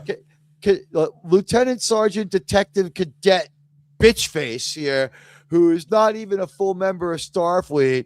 Grand Poobah of nothing, in pursuit of nothing, apropos of nothing, is an asshole to everyone all the time. And I think the message here is this actress is actually very good looking. So the idea would be ugly her up and like by making her a real bitch. So we gave them a beautiful woman. She's like whatever, a swimsuit, but whatever she might be that makes her like this actress is pretty. They always make her act like a total C word, man. She is just the see you next Tuesday Vulcan. You say she looks pretty, but they took one of Ensign Tilly's leftover uniforms and threw it on her. She is They didn't tailor her well. They do everything they can to nerf her looks, but the idea is not that she looks pretty in the show. It's that she looks pretty on the red carpet so they can berate us for saying that she looks like shit in the show. Well, they're working hard to make her look bad here. I've never seen such a poorly fitting uniform on this show, and that's saying something because they do it every week. Cicely Tyson, hey Gunnar, good to see you. Cicely Tyson Strong, whatever her name is, Cicely Rose Strong or Cicely Rose Gooding. Cicely Rose Gooding, is that her name? Who plays Uhura? She's very attractive too, but her career had to take off outside of Star Trek during the long production layovers where she could grow her hair in and not look like a freak. Because in season 3, for half the season, she's wearing a hairnet, keeping her head down to fake the shorter hair. And then she told them, fuck you, and they gave up on that. And there's episodes where it's both throughout the episode because they filmed it at different times. It's just craziness. So here's Mbenga's situation depicted to us tactically on the medical screen readout. And Christine goes, what's keeping him alive? The least important thing. The fact is he is alive. Like why isn't she giving him a goddamn sedative and probably some anti-anxiety medicine, except that like he has to spend his time with her. Admiral so Teag, incoming super chat. Radioactive Actual. Radio, we're starting to do Taylor Sheridan stuff again when we're getting back together. This episode of Kurtzman's Soy Trek brought to you by the WEF UNCCP and a generous donation from the Soros Foundation and Marxist viewers unlike you. My God, right, Radioactive. This is their acknowledged cast, but at the end of our slideshow, these are all the different organizations that gave them tax breaks or actual cash to make this. What was their motivation? What is going on in Canada that they can't wait to? They are giving away everything they have. They are giving away goods and services. They are not using. What do they get back? They import the workers to work on their land. The only thing that they seem to have value for is their real estate. JT, is that me or is that something that maybe economists say? That's fair. Have economists noticed this? Completely fair. Yes. Yeah. Let me ask Today's episode of Saving Star Trek has been brought to you by the letter F. For financial failure. Let me ask you a question. If I had $100,000 and I invested it in 2016 in a parking spot in downtown Vancouver or an innovative tech business that had aspirations to expand and be a giant, what would have done better? The parking space. I would have lost how much on the tech business? They would have left Canada and relocated to Texas or collapsed, correct? Oh, correct. And then the prime minister would put all his money in it once it got to America, but not when it was in Canada.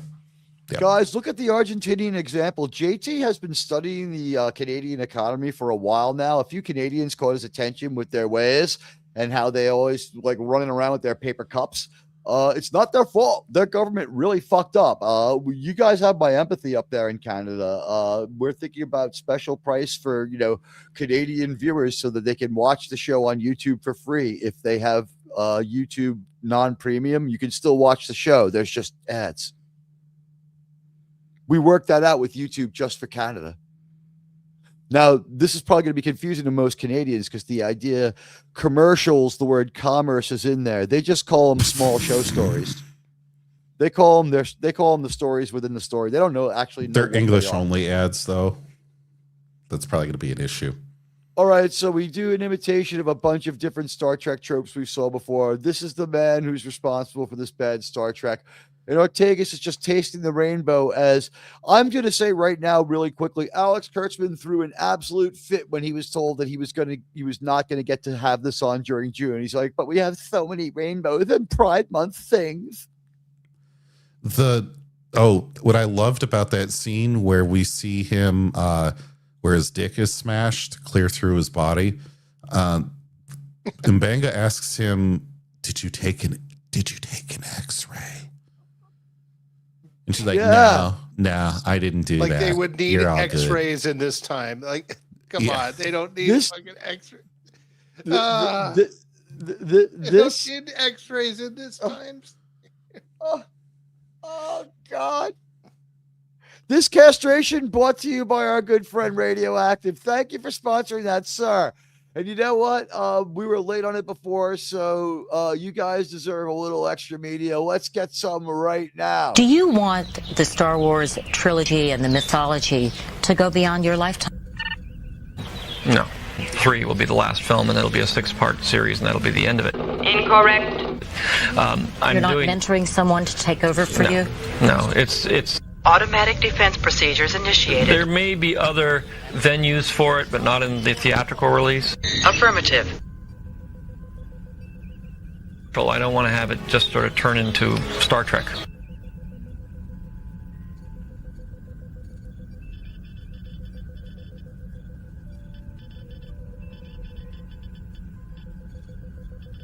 I don't want to have it just sort of turn into Star Trek.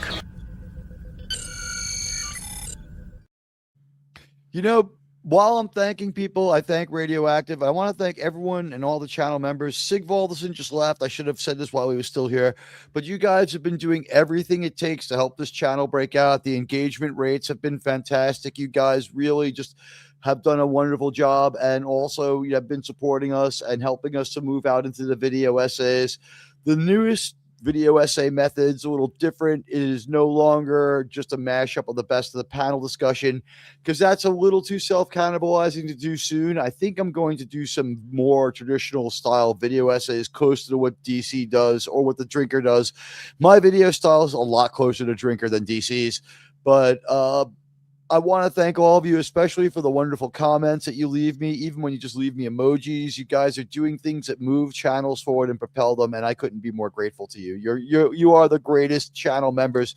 It will be my great honor to lead you wonderful people into battle against NuTrek anytime, anywhere. You're wonderful. You really are. Thank you. All right, so Mbanga, finally, he's like Kurtzman now, I suppose, as far as what's been done to him anatomically. Half a man, no twig and berries.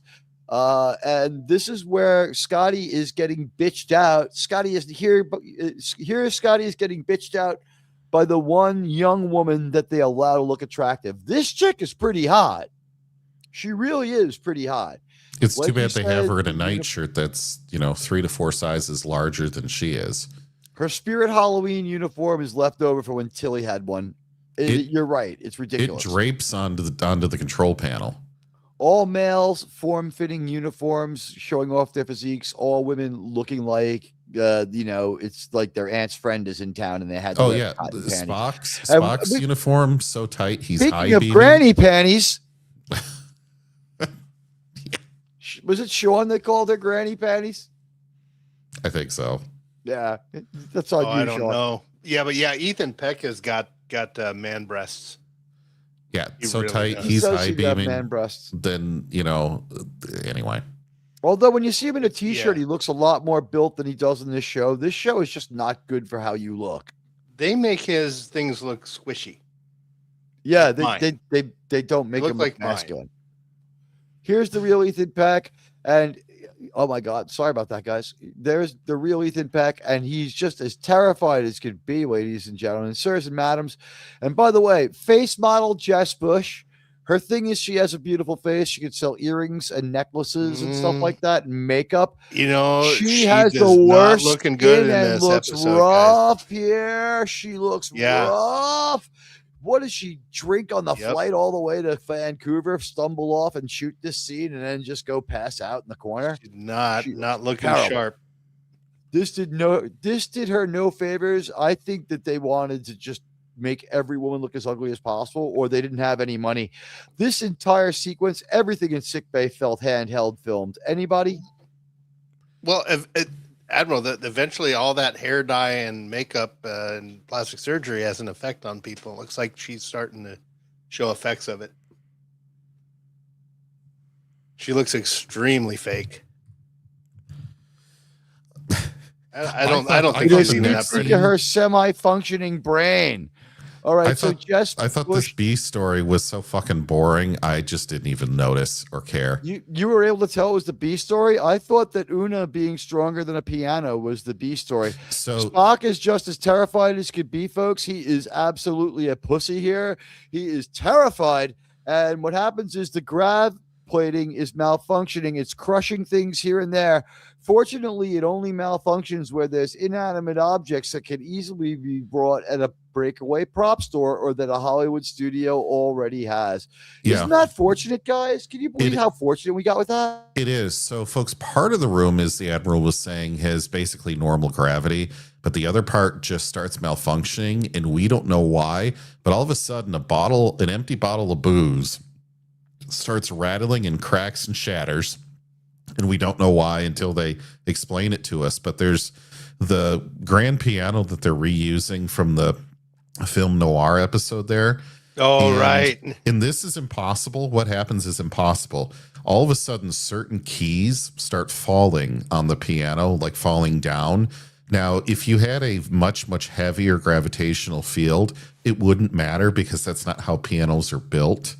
You like the amount of force it takes to push on a key is directly proportional to the springs and everything else. You would collapse the piano is what you're saying. The other thing we would say is you don't have like quarter-sized anomalies in your grav plating. Like we've seen how the grav plating works. The grav plating is about like a 5x5 section of flooring.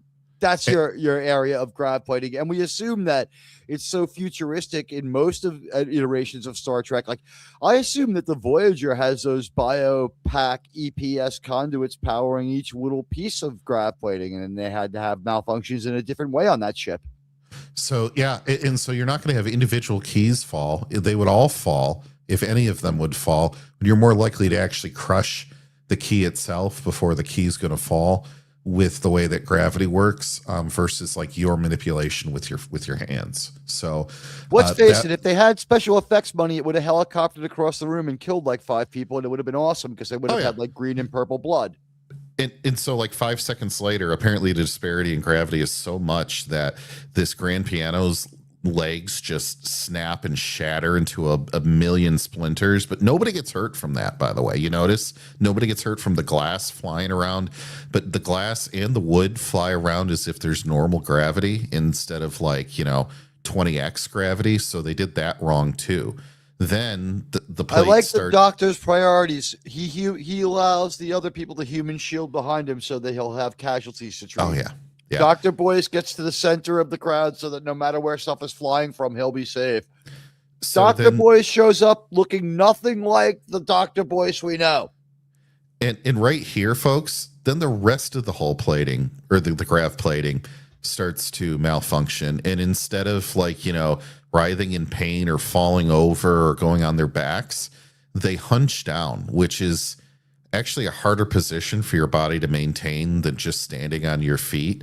So going down like this was a cheap, miscast, terrible ass, just horrible way to do it.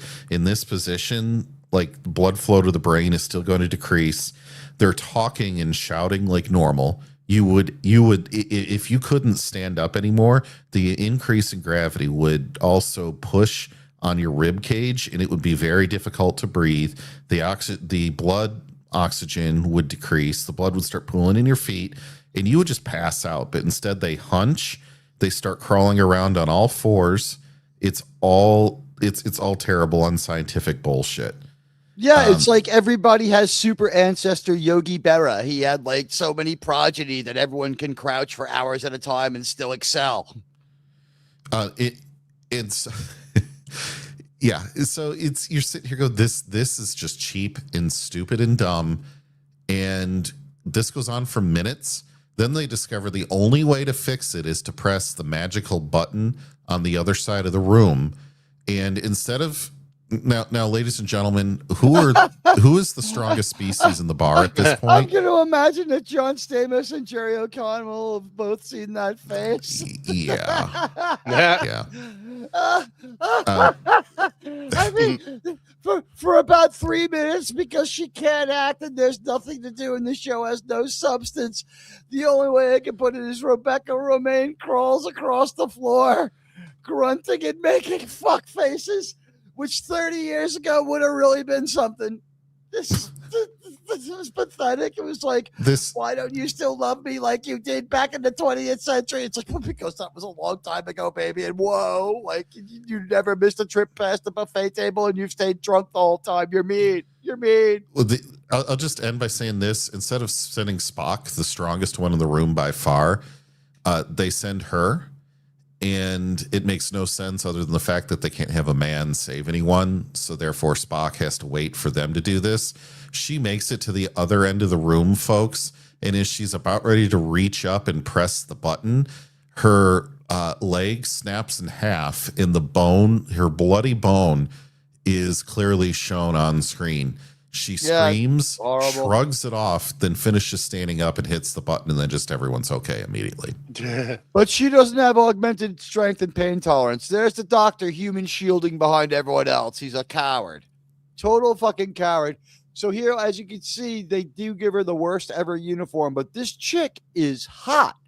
This chick is pretty hot. Like this Uhura's assistant. She's attractive, yeah. So she's always looks a little bit like Jolene Blaylock in some ways. She does. I agree. The thing is that she is a really, really mean bitch. Yeah, and I think that is something that the show is trying to say. This is a statement, guys. This is activism. We're going to put a woman on the show. We're going to allow her to be pretty-ish. We're still going to give her a shit costume. Whether that's incompetence or politics is hard to tell because they show off the goods enough. But honestly, this woman is very attractive. She is never nice to anyone for even a second, even by mistake. Yeah. And she's an insufferable know-it-all. Right here, she's telling Scotty how to insubordinate as fuck being a cadet. She's so insubordinate. And she's an emotional liar. She says, would it be more effective were I to lie and say the situation were to our advantage? And she's offering it honestly. And this is where Boyce is now in the split screen telling Christine to abandon all hope. He says, come down to the bar. I'll make you a warm martini. It's also great that we've seen death and destruction on this whole ship, and yet no one has made it to sickbay, and there's no additional medical staff still at this point. So, like, Nurse Chapel doesn't even get any help trying to save him, even if she wanted. But luckily, she can spend all of her attention just on him because there's no one else hurt on the ship. In one sentence each, these are the last three things that happen. Promotion, Pike flees the chair and surrenders command to Ortegas. The man table fusion between Mabanga and the table, hilarious, and one of the cheapest props ever too. You could see the table moving. It was just a semicircle cut out in the table. It was so badly done. And now the Schrodinger's comms, the continuity in comms break internally. A section is said to have no comms. Scotty calls sickbay. Later activates the comms for a ship-wide announcement. Chapel disobeys orders to prioritize only Mabanga. That's where we've gotten up to. And she's found out that gravity is holding him together and keeping him alive. Meanwhile, the table, as we saw in that tactical illustration, it's taking out a chunk from about the waist to just below the ribs. It's his entire stomach and soft section of the middle of his body. It's the entire thing. It's gone. And luckily, he's being held in so tightly that he's not bleeding out, which I find hard to believe. That does happen.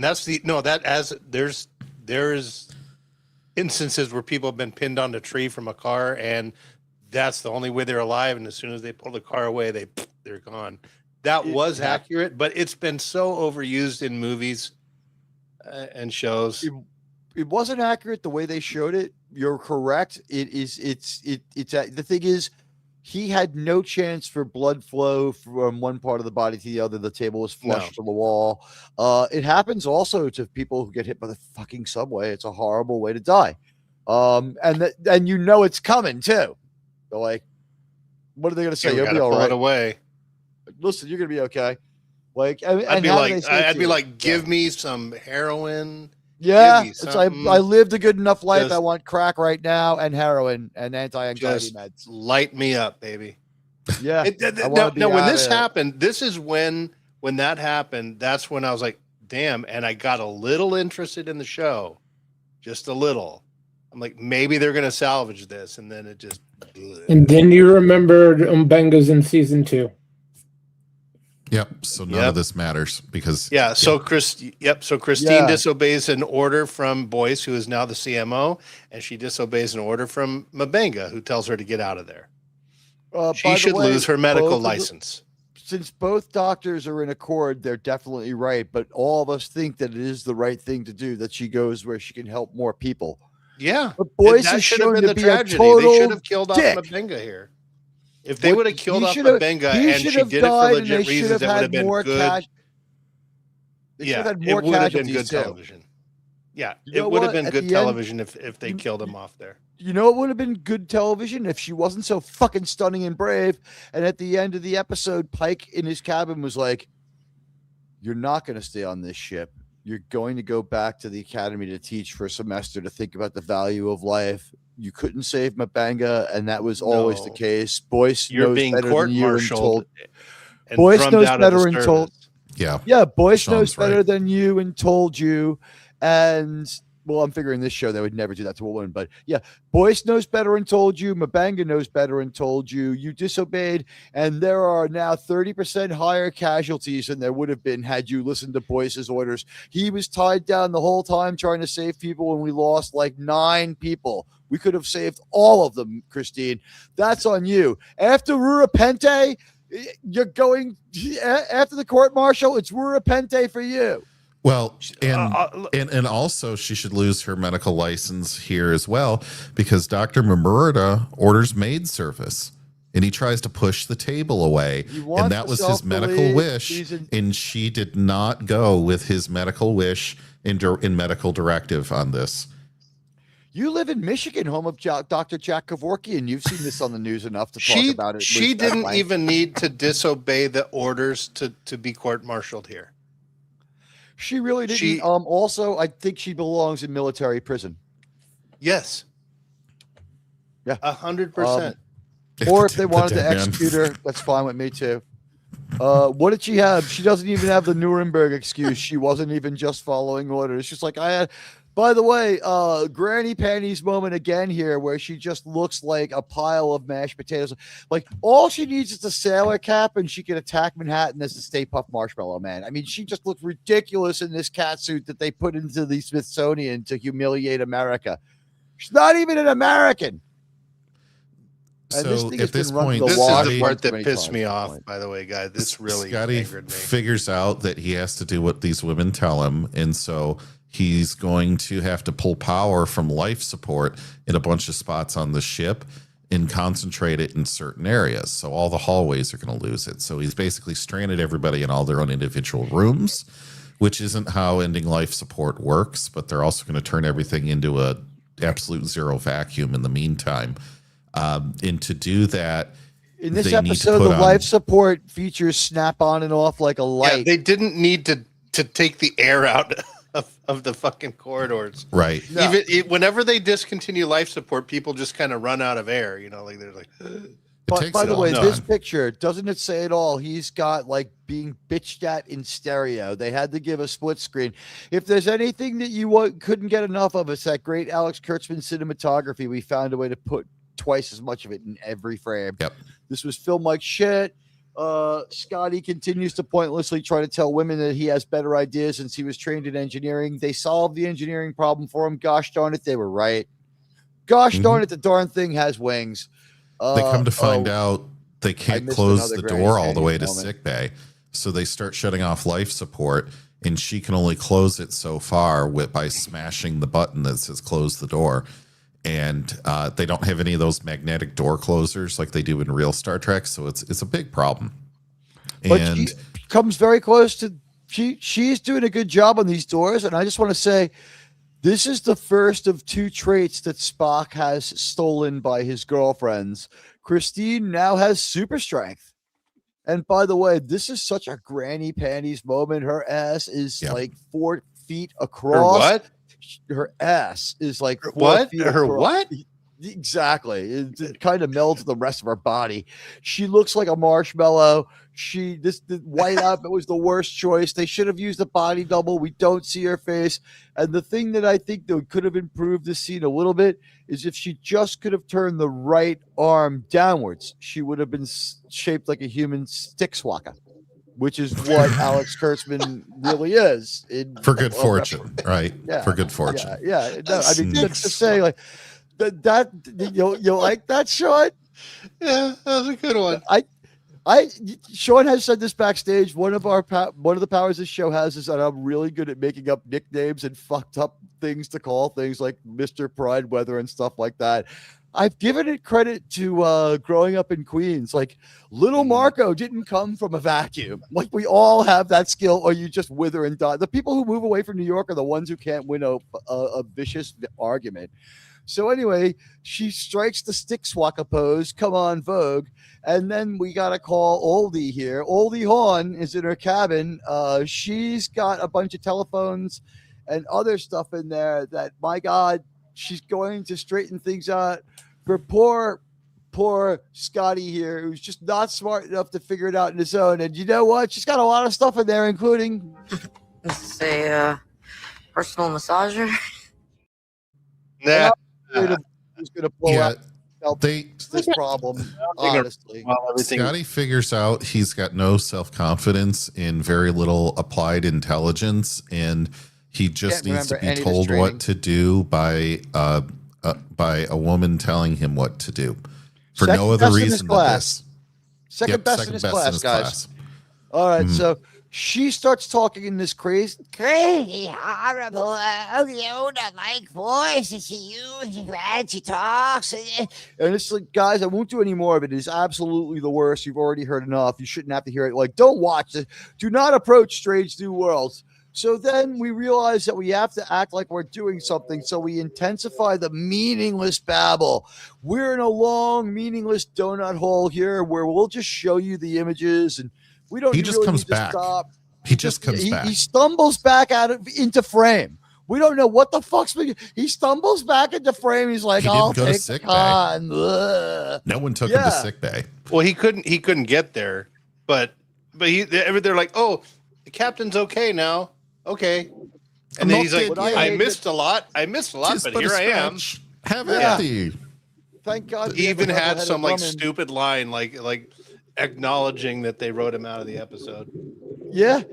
It might have been financial too, but this is very un-Star Trek like, because I haven't really made a lot of this in Strange New Worlds, but we talk about it when we talk about good Star Trek, which we will on Saturday at 10 p.m. Come on back. Captain Pike is nothing like Captain Kirk. Whenever there's a physical weapon deployed against them, a hypersonic sound, some kind of chokeout gas, some sort of lack of oxygen, even Spock goes down before Captain Kirk. Captain Kirk's sheer force of will makes him the last person to pass out every time. Pike is the first. He's like a Admiral. woman. Yes. Do you guys notice the fucking shoulder pads on him here? Yeah. Look at John this. Johnson in Miami Vice didn't have. I mean, the one shoulder pad. You're right. His left side, they didn't bother, but the other one, they got it double padded. Is he wearing the outfit for the puppet double or something? It almost looks like that, doesn't it? It's Hunchback Pike. It's like, but by the way, last week, one thing that I didn't make it into the conversation was a man who's going to end up disabled talking about how much he digs the chair was in poor taste. Okay, they have no fucking taste, these assholes. Yeah. So Pike stumbles back into frame. There's like no explanation. Like they had an extra with his back to the camera or laying on the floor, like blacked out for a while. He's just fine. He's got a little singe on his shirt and a little wrap on his hand. He's good to go. Best moment of the episode almost felt like Star Trek, except then he started fucking talking. This was done okay. I appreciated this part. It was very easy to do, and they got it right. Yeah, I they mean, beamed I don't him think into they a- deserve into a party. Jeffries, too. Congratulations. Yes, This was good. I saw this. I'm like, we're not going to fire a 21 gun salute for a shot replication from a 1966 practical shot, but at least for a moment, they seemed on the edge of almost kind of understanding Star Trek. the set. It's upgraded a little. The colors are there. The shot angle is done correctly. This I was like, it's more vertical than Scotty's Jeffrey tube, but it doesn't have to be exactly the same. I'll give this tube. to them. I will give this to them. This wasn't. Doesn't have to be I liked exactly seeing the it. same. He could have had a more vertical shaft that he's going up to. He could be fixing something else. You can tell he needs the catwalk. Scotty looked like he could just crawl up and gravity wouldn't push him down in the original TOS. Yeah. This Scotty needs to grab handholds and pull his way up. So he's not going to be putting tools down next to him, but he does try like cross-circuiting and transphasing and stuff like that. So, and let's face it, transphasing was a word they couldn't wait to use. So, We can't folks, stop doing split screen once we start. Transphasing up the shaft. Now, the Nurse Chapel, despite all the air running out of the room, she can still talk like normal, but it's also supposed to be getting very cold for some reason, even though sickbay is still supposed to have life support. They have no emergency kit for the medical bay, for sickbay. So she's taped together a bunch of blankets, and her plan is to harvest magical particles. And the magical particles are going to do some 9-step miracle procedure to heal M'Benga. And they're also going to help the warp core that basically was destroyed. We skipped over it. There was a whole scene where they killed all the engineering team through radiation when the radiation blast door comes down, but now the engines are somehow still okay. So to help us with that, Thank God Peter Preston is still in grammar school and doesn't have to face that fate for another 10 or 12 years. Right. So then her plan is to send Spock out to some ion collector on the outside of the ship and collect all these particles and he hook has this to up. go to the ion pod. We're invoking stuff from court martial now. He has to get the thing to get the thing. Lightly in the mix. This ion pod is the most useless piece of shit in the world. There's no access from inside the ship. Right. You have to put on a spacesuit, crawl across the outside of the ship, something that people do they walk on the outside of the ship in their street clothes in so many episodes. All of a sudden we need an encounter suit to do it. I guess it's because we're at warp. I don't know. But Spock crawls through a beautiful rainbow. And again, I'm getting ready for the for moment like where they 5 have minutes. Yeah, which should be destroying him. Every little one of those impacts, even if they're neutrons, they're going hundreds of times the speed of light. He should be annihilated. Not only that, why is he crawling at all? They have magnetic boots in Enterprise. And well, there's wind out there, you see. Yeah. And guys, we're not kidding. This scene drags on for like 3 minutes of him just crawling. And they don't I kept even hitting end it. forward. I kept skipping 10 seconds at a time. I'm like, he's still. But it doesn't resolve it. These are relatively simple to, you know what it is, Sean and JT? They found relatively inexpensive, fairly convincing looking special effects. They weren't great, but they looked like what they wanted them. Beams of light looked bouncing like around. the prop that they used in the Superman movie and the guys climbing up the building. It also looked like something Kurtzman would be like, it reminds me of the rave. We tried so hard to get singing and dancing into the episode, and we got screwed by the fucking stupid fans who don't understand. So now we have to we'll make it like a rave. It reminds me of that rave I went to when I was supposed to be studying for finals. I wrote that too. Did you? Yeah. Now they're in danger because they have too many neutrinos or some bullshit, and now they're having By the problems. way, this is solved by Christine. Yeah, Christine just came up with all this The out of doctor. her ass. She's doing amazing surgery and saving someone who's been pinched in fucking half. and she's solving advanced physics problems. This is the exact same. This makes the idea that I mean, with medical stuff, I gotta go with a different analogy. Isn't the sperm This is supposed like to go toward going the into egg? the egg. Yep. It's supposed to go toward. It's going away from it. It's like, but no!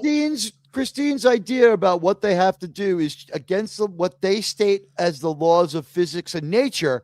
And she's just like changed the gravitational constant of the universe. And they just like, oh, okay.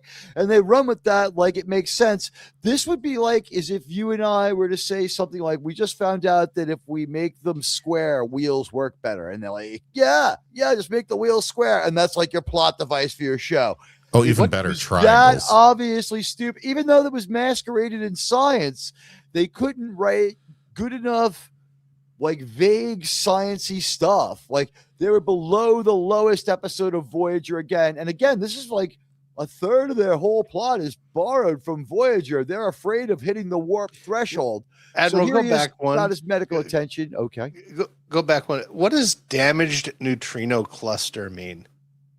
It is the stupidest tech It talk I means ever they saw. used I this don't know for a what it different means. episode, and they had to throw it in here. That's Kurtzman's We'll see more fucking about it brain later. Is a We'll damaged s- we'll s- neutrino cluster. Yeah, I think that Alex Kurtzman may have had one too many concussions. He doesn't look like it now because it reprogrammed him, but he spent a lot of time training for the Olympics as a man, swimming outside of Disneyland, and the soil leach from inside of Disneyland, just like the frogs and alligators in the ponds outside of Disneyland, it may have. There are rumors Where else that is he it going to turned go him pick gay. up chicks? You know, I just wish we could give him some testosterone injections or something if we could to keep him and his friends from turning gay. I mean, from all the exposure. Alex Jones probably has something that could help him. Anyway, the point of the matter is this like again, in apropos of nothing, we don't know what any of this dumb text on the screen means. It's going to come back later. They don't give up on it. Fresh back from getting himself his medical attention. I guess that's Scotty and Pike. It's not Pike's double this time. It's really Pike for a change. We see some bad doubling in this episode. They didn't have enough money for Anson Mount. The countdown is now, as you can see, falling really far away from the show, like a bad YouTuber. Yeah, There's you're a like, half oh an God, how hour long are they left going in to the stretch show this and out? 15 minutes left in the countdown. At the beginning, the countdown was reasonable and matched almost what you could see the length of the show, minus like 3 or 4 minutes to talk about what happened. And then, okay, they have now just lost all sense of time and place, drifted off their moorings, didn't go back. They didn't hold off to put the timestamps on this until later. They had to do it when they could do it. It just shows poor craftsmanship all around. That's only there to show you that. We can move on from it. We have drifted off our moorings, as you can see from the time codes. Here's Spock being pelted with space hail. I don't know what to call it. And then the record will show that Captain Pike, without any hesitation, immediately, and this was very painful. Commodore Stone was very upset by this. At least he did order red alert first, though. Did you guys notice they threw that in there? They actually did it. Yes, That the first time we've gotta said give red them a alert little- in this show, by the way. Well, I have to give them a little props for getting that right. He called red alert before jettisoning the pod. I think that's the first time that we've said red alert in this show too. It's at least the first time this season. We had a red alert last week, but we didn't say it. We just sounded the alarm and showed red lights. This week, when the red alert happened, the first red alert, because there's two, the first red alert is before M'Benga gets pinned to the wall. So they were at red alert, and he goes to red alert again. regardless. Did we rewind time? Regardless. Did we rewind time? Is this supposed to be happening beforehand? So we showed a timestamp that doesn't apply. So red alert happened by automatically when the warp wave started, and things have only gotten worse since then. So all we can assume is that Lieutenant Ortegas is too cool for school and called off the red alert in the middle of the ship being shaken apart. So Captain Pike reimposes the red alert. He brings them back to red alert, like the ship went to automatically when they fucked everything up. And for the first time ever, they speak the words, and he immediately jettisons the Ben Finney Memorial Pod. just right into space. And then we have to spend more time with Carol Kane. This just reminded me of bad, like it's like Scotty is the 40-year-old virgin and he's dating grandma's friend. This is like a 4-minute of the episode struggle where he has to talk to his mom, and his mommy gives him all the encouragement on how to actually act like he's already supposed to have been acting for like 10 years.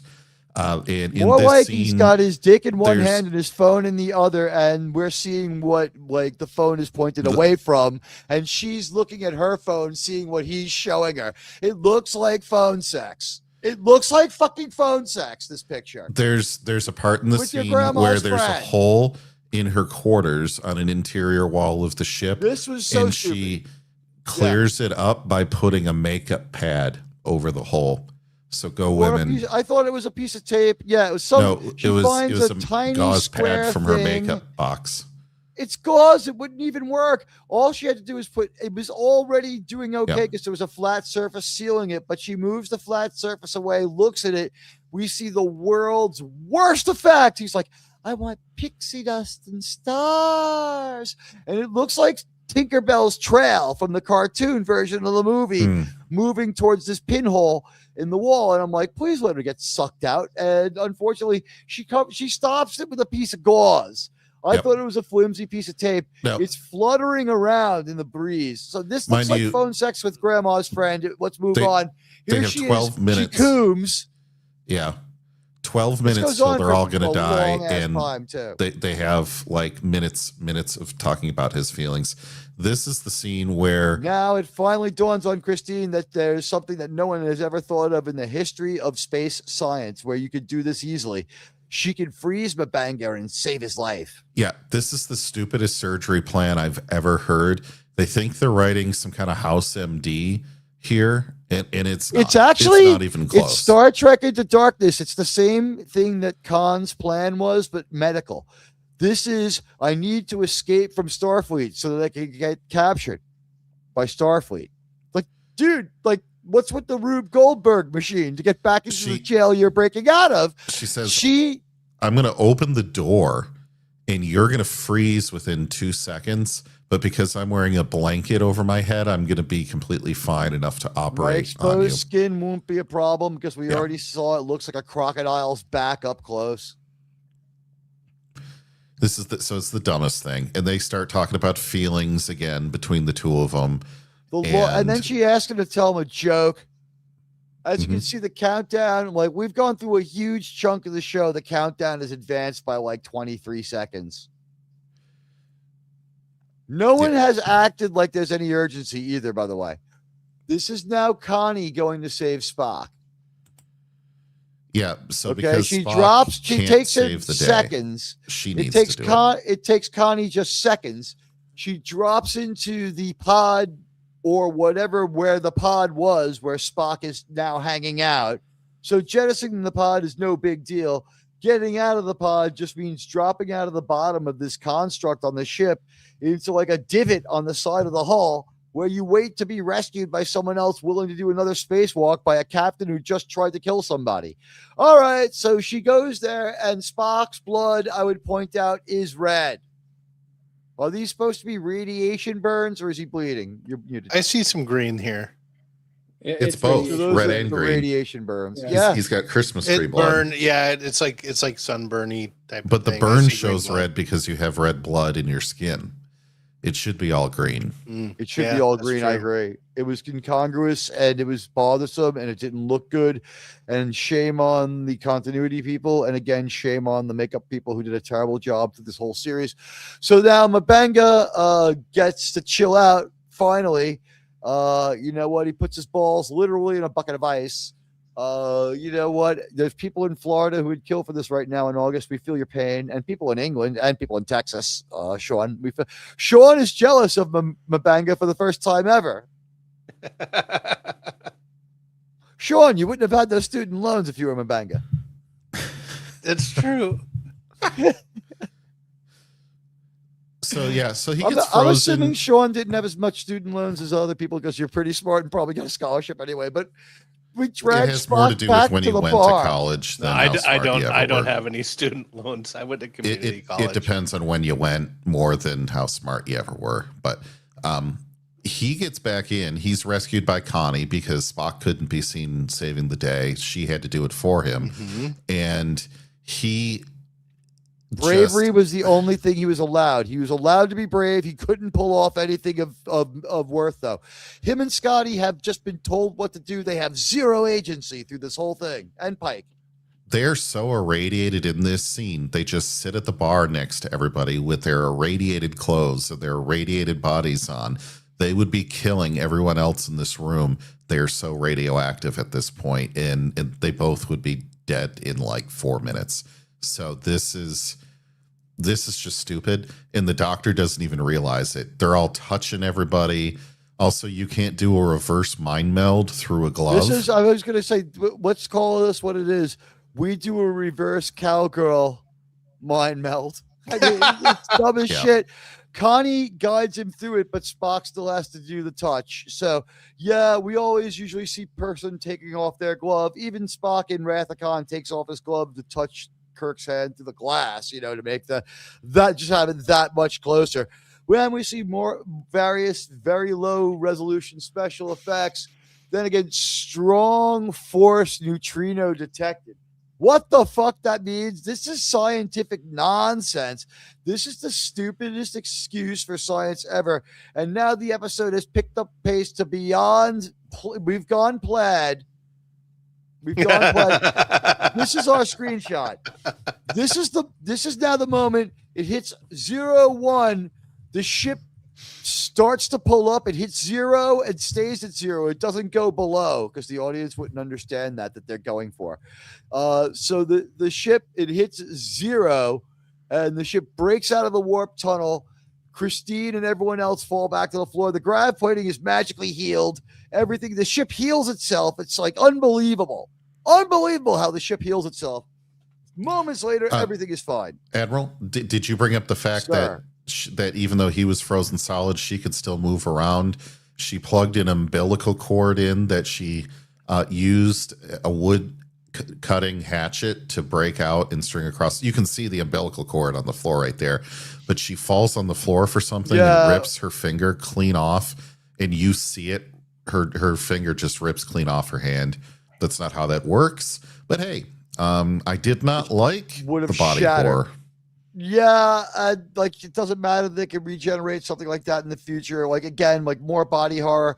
Star Trek is supposed to be fun for the entire family, where you don't really have to send the kids out of the freaking room. It's vague and tasteful. This was tasteless.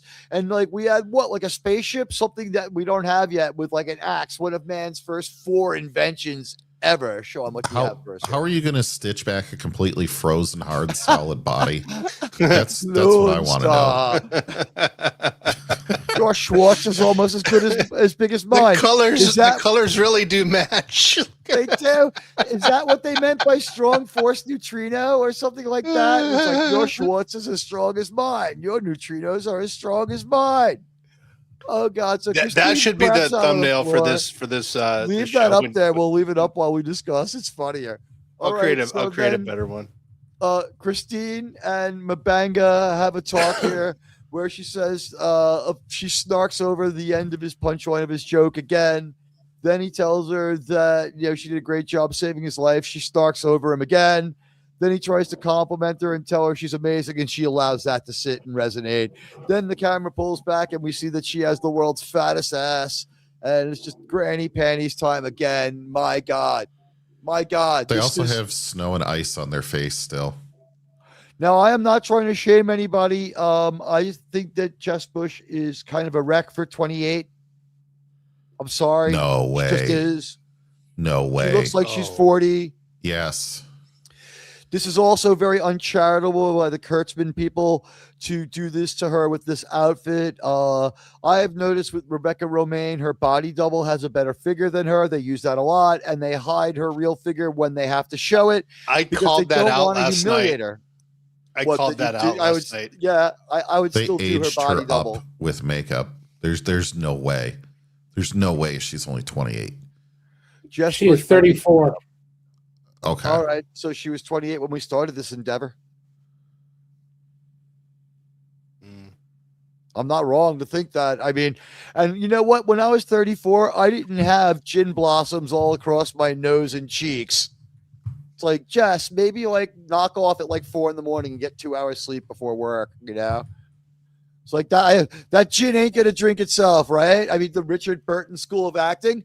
Now the episode is over, but here is Jennifer Halfler is hidden producer number 1.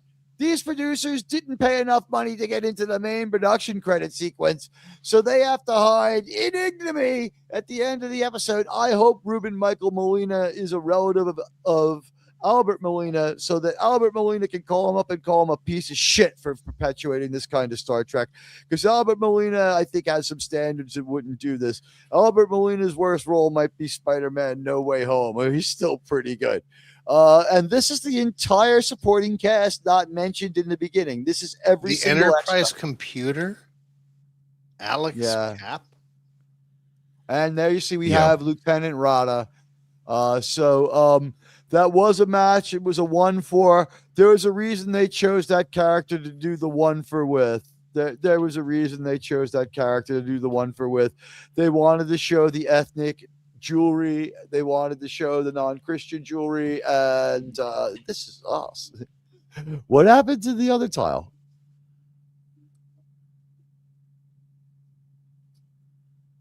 What other We've gone plaid too. The one where they had gone plaid.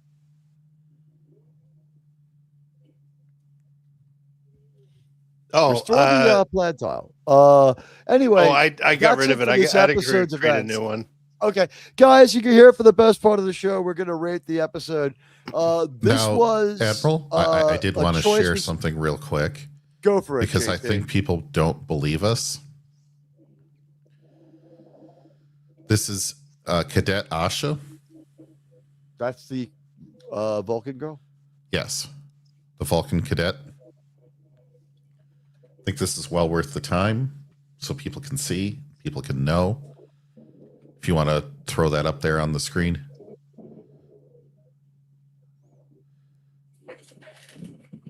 Oh, wow.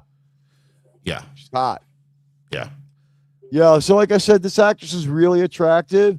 It's not about her looking good in the show. It's about her showing up on the runway and being able to show these pictures and say she's really beautiful and the fans didn't like her. She is 100% a see you next Tuesday. Every time we see her, she is never nice to anyone ever. She makes the crazy neighbor across my hall who screams at the walls all day look like a normal person.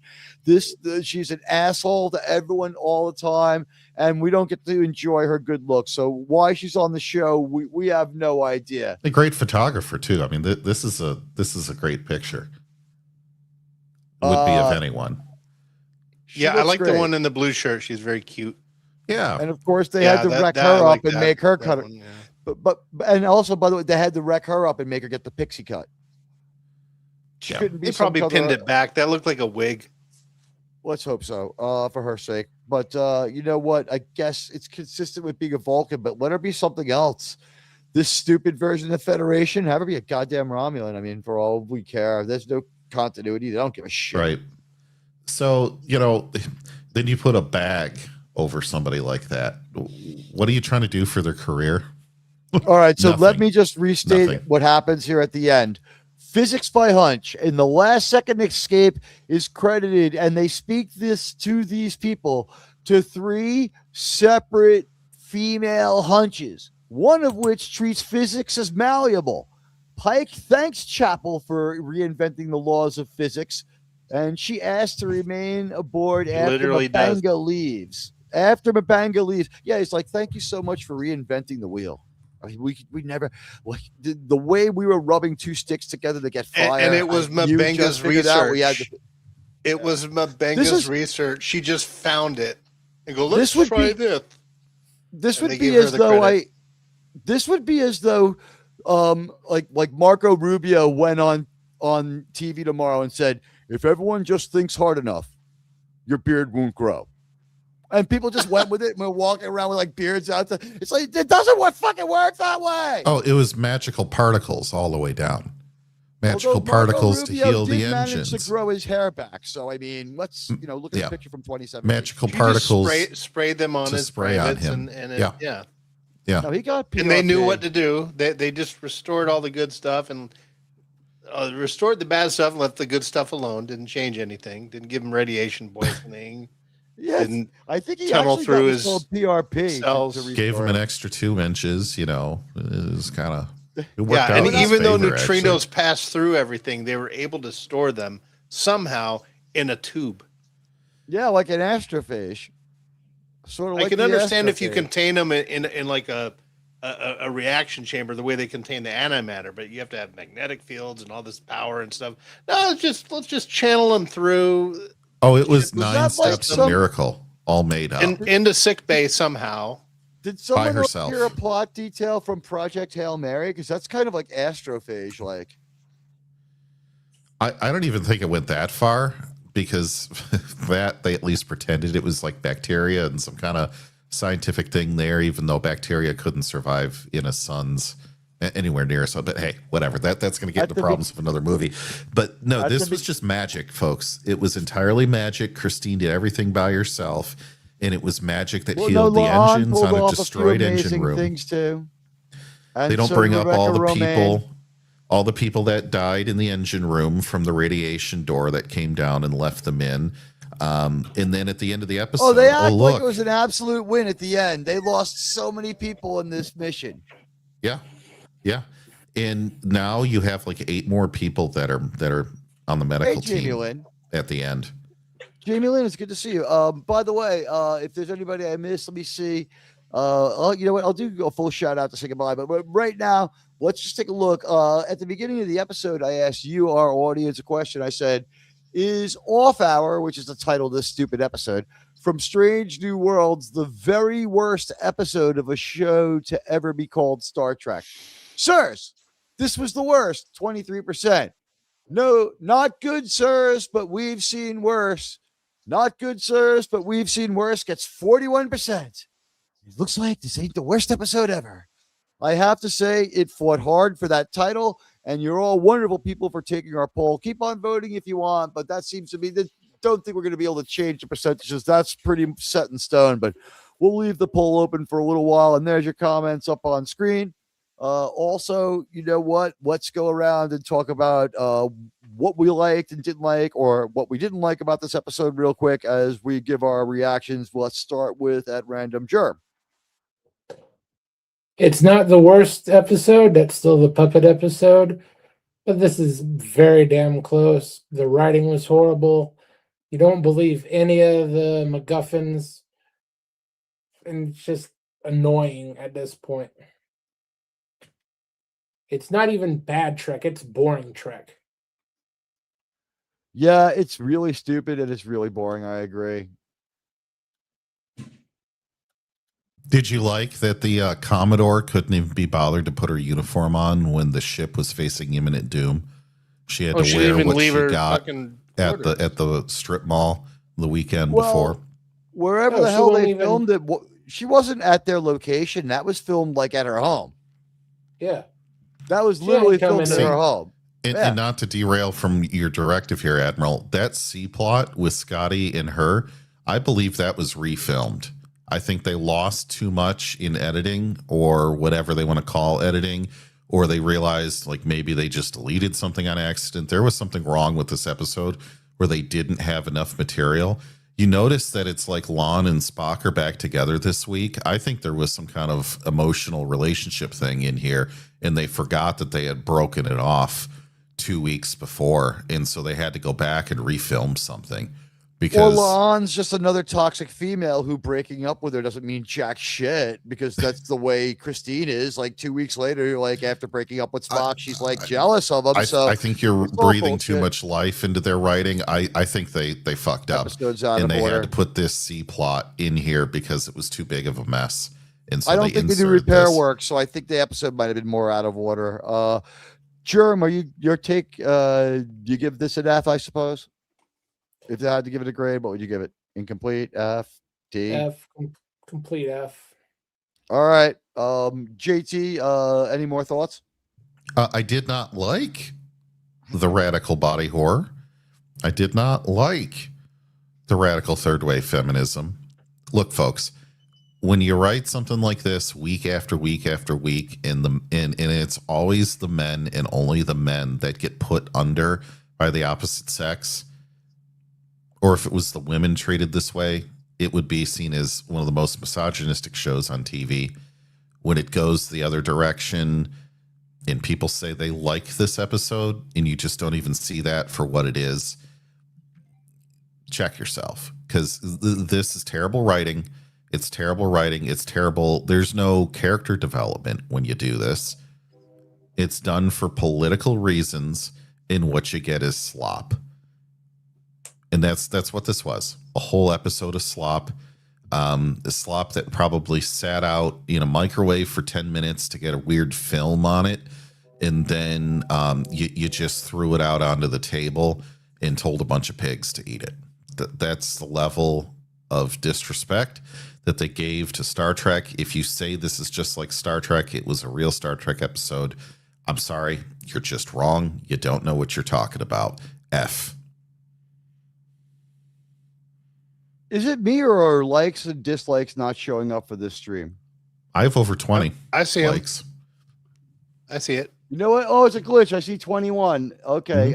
Guys, thank you so much for liking the stream. There's just a good, there's a YouTube glitch. If your thumb is filled in, you have liked the stream. Do me a favor. If you're experiencing the glitch, I understand. If not, we'd love to get the 30 likes. It helps us out. Okay. So now, JT, I'm assuming this episode is, of course, a failure in your mind. Oh, yeah. I said F. Utter and complete F. Worst episode of Star Trek ever? No, last week's was worse, but that doesn't mean that this still wasn't terrible. It's kind of a sideways spin. Like we've managed to stay almost as bad without actually having puppets. By the way, the puppets were the only American contractors they used, as far as I could tell. Sean, your feelings on this episode? You get to go. F as in fuck. It was so stupid. There were so many plot inconsistencies. I give it 2 props. One of them is the Jeffries tube. Even though it was a member berry, they did it right. Gosh, there was one other thing they did. I can't remember. It doesn't even matter. Maybe like one visualization. Maybe, yeah. Nurse Chapel was horrible. She should have been court-martialed for what she did, even if she hadn't been given the orders to go and help a greater number of people who could have been saved. What she did, she should lose her medical license and get court-martialed just for that. Say nothing about disobeying orders, right? It's anti-Star Trek. The needs of the few. She's about the needs of the few. It's not just anti-Star Trek. It's anti-chain of command. It's unethical what she did. It was horrible.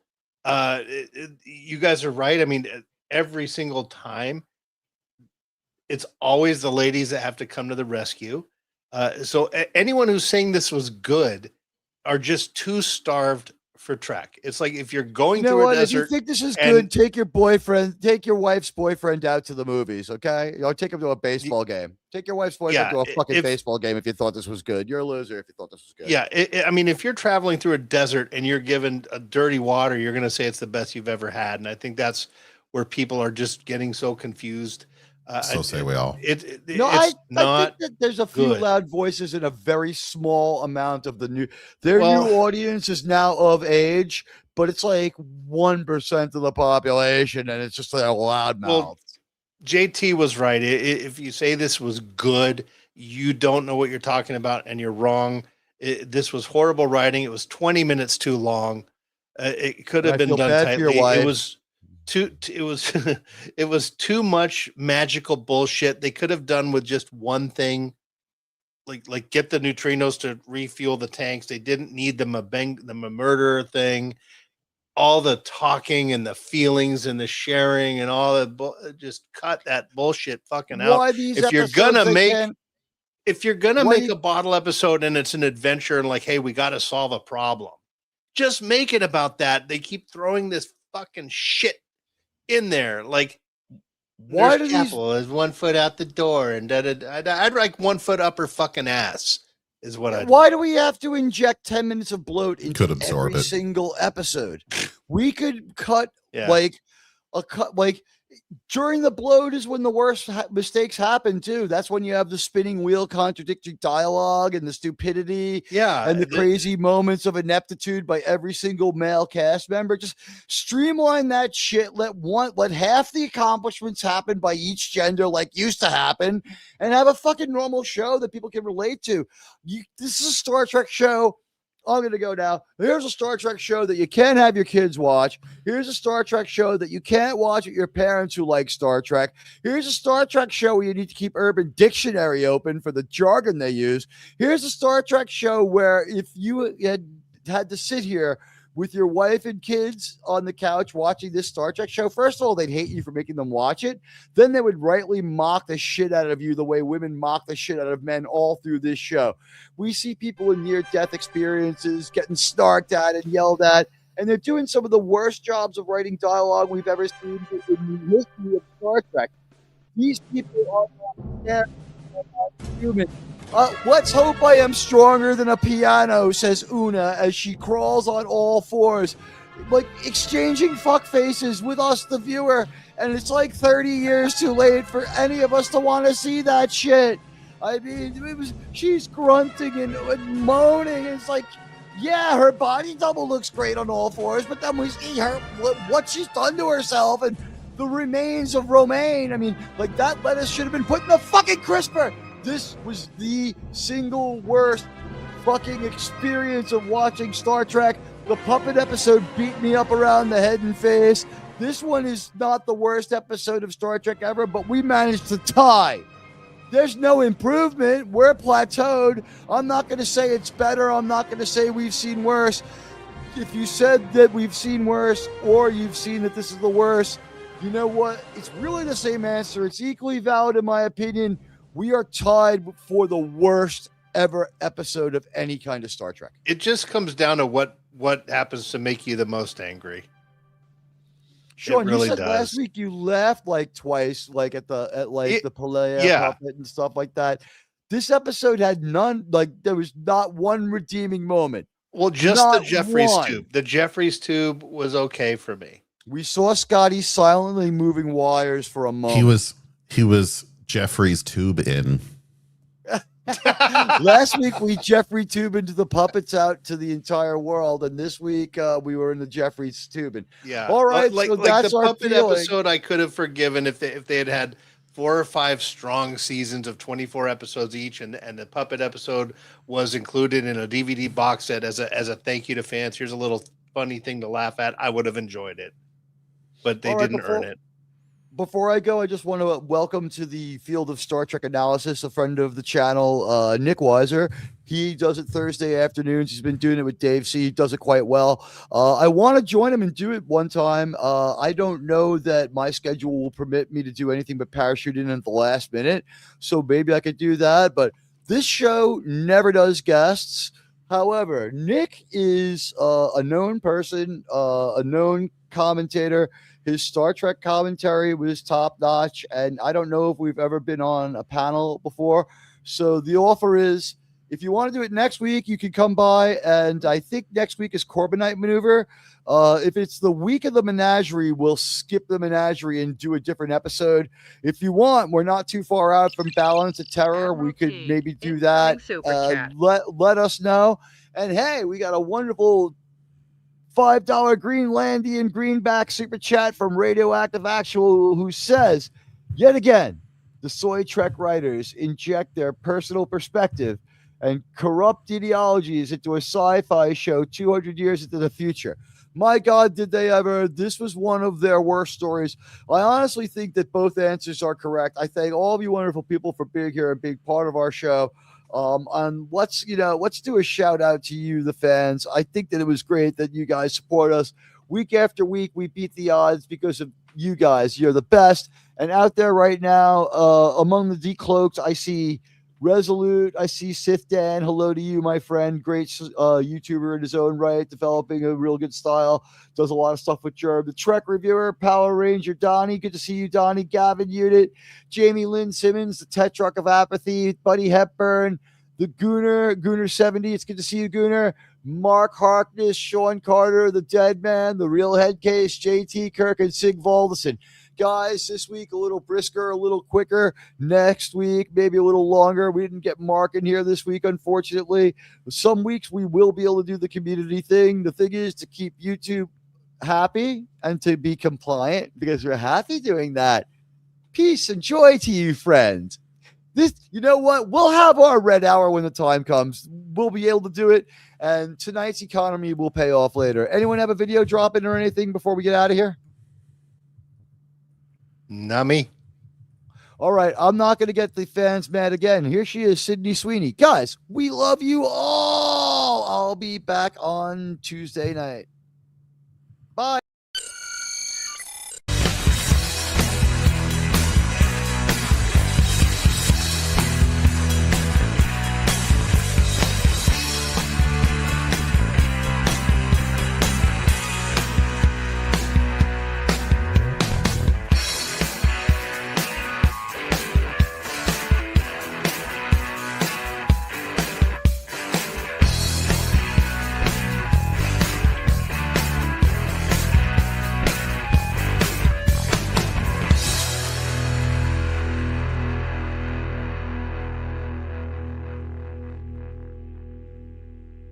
I am not a fucking asshole.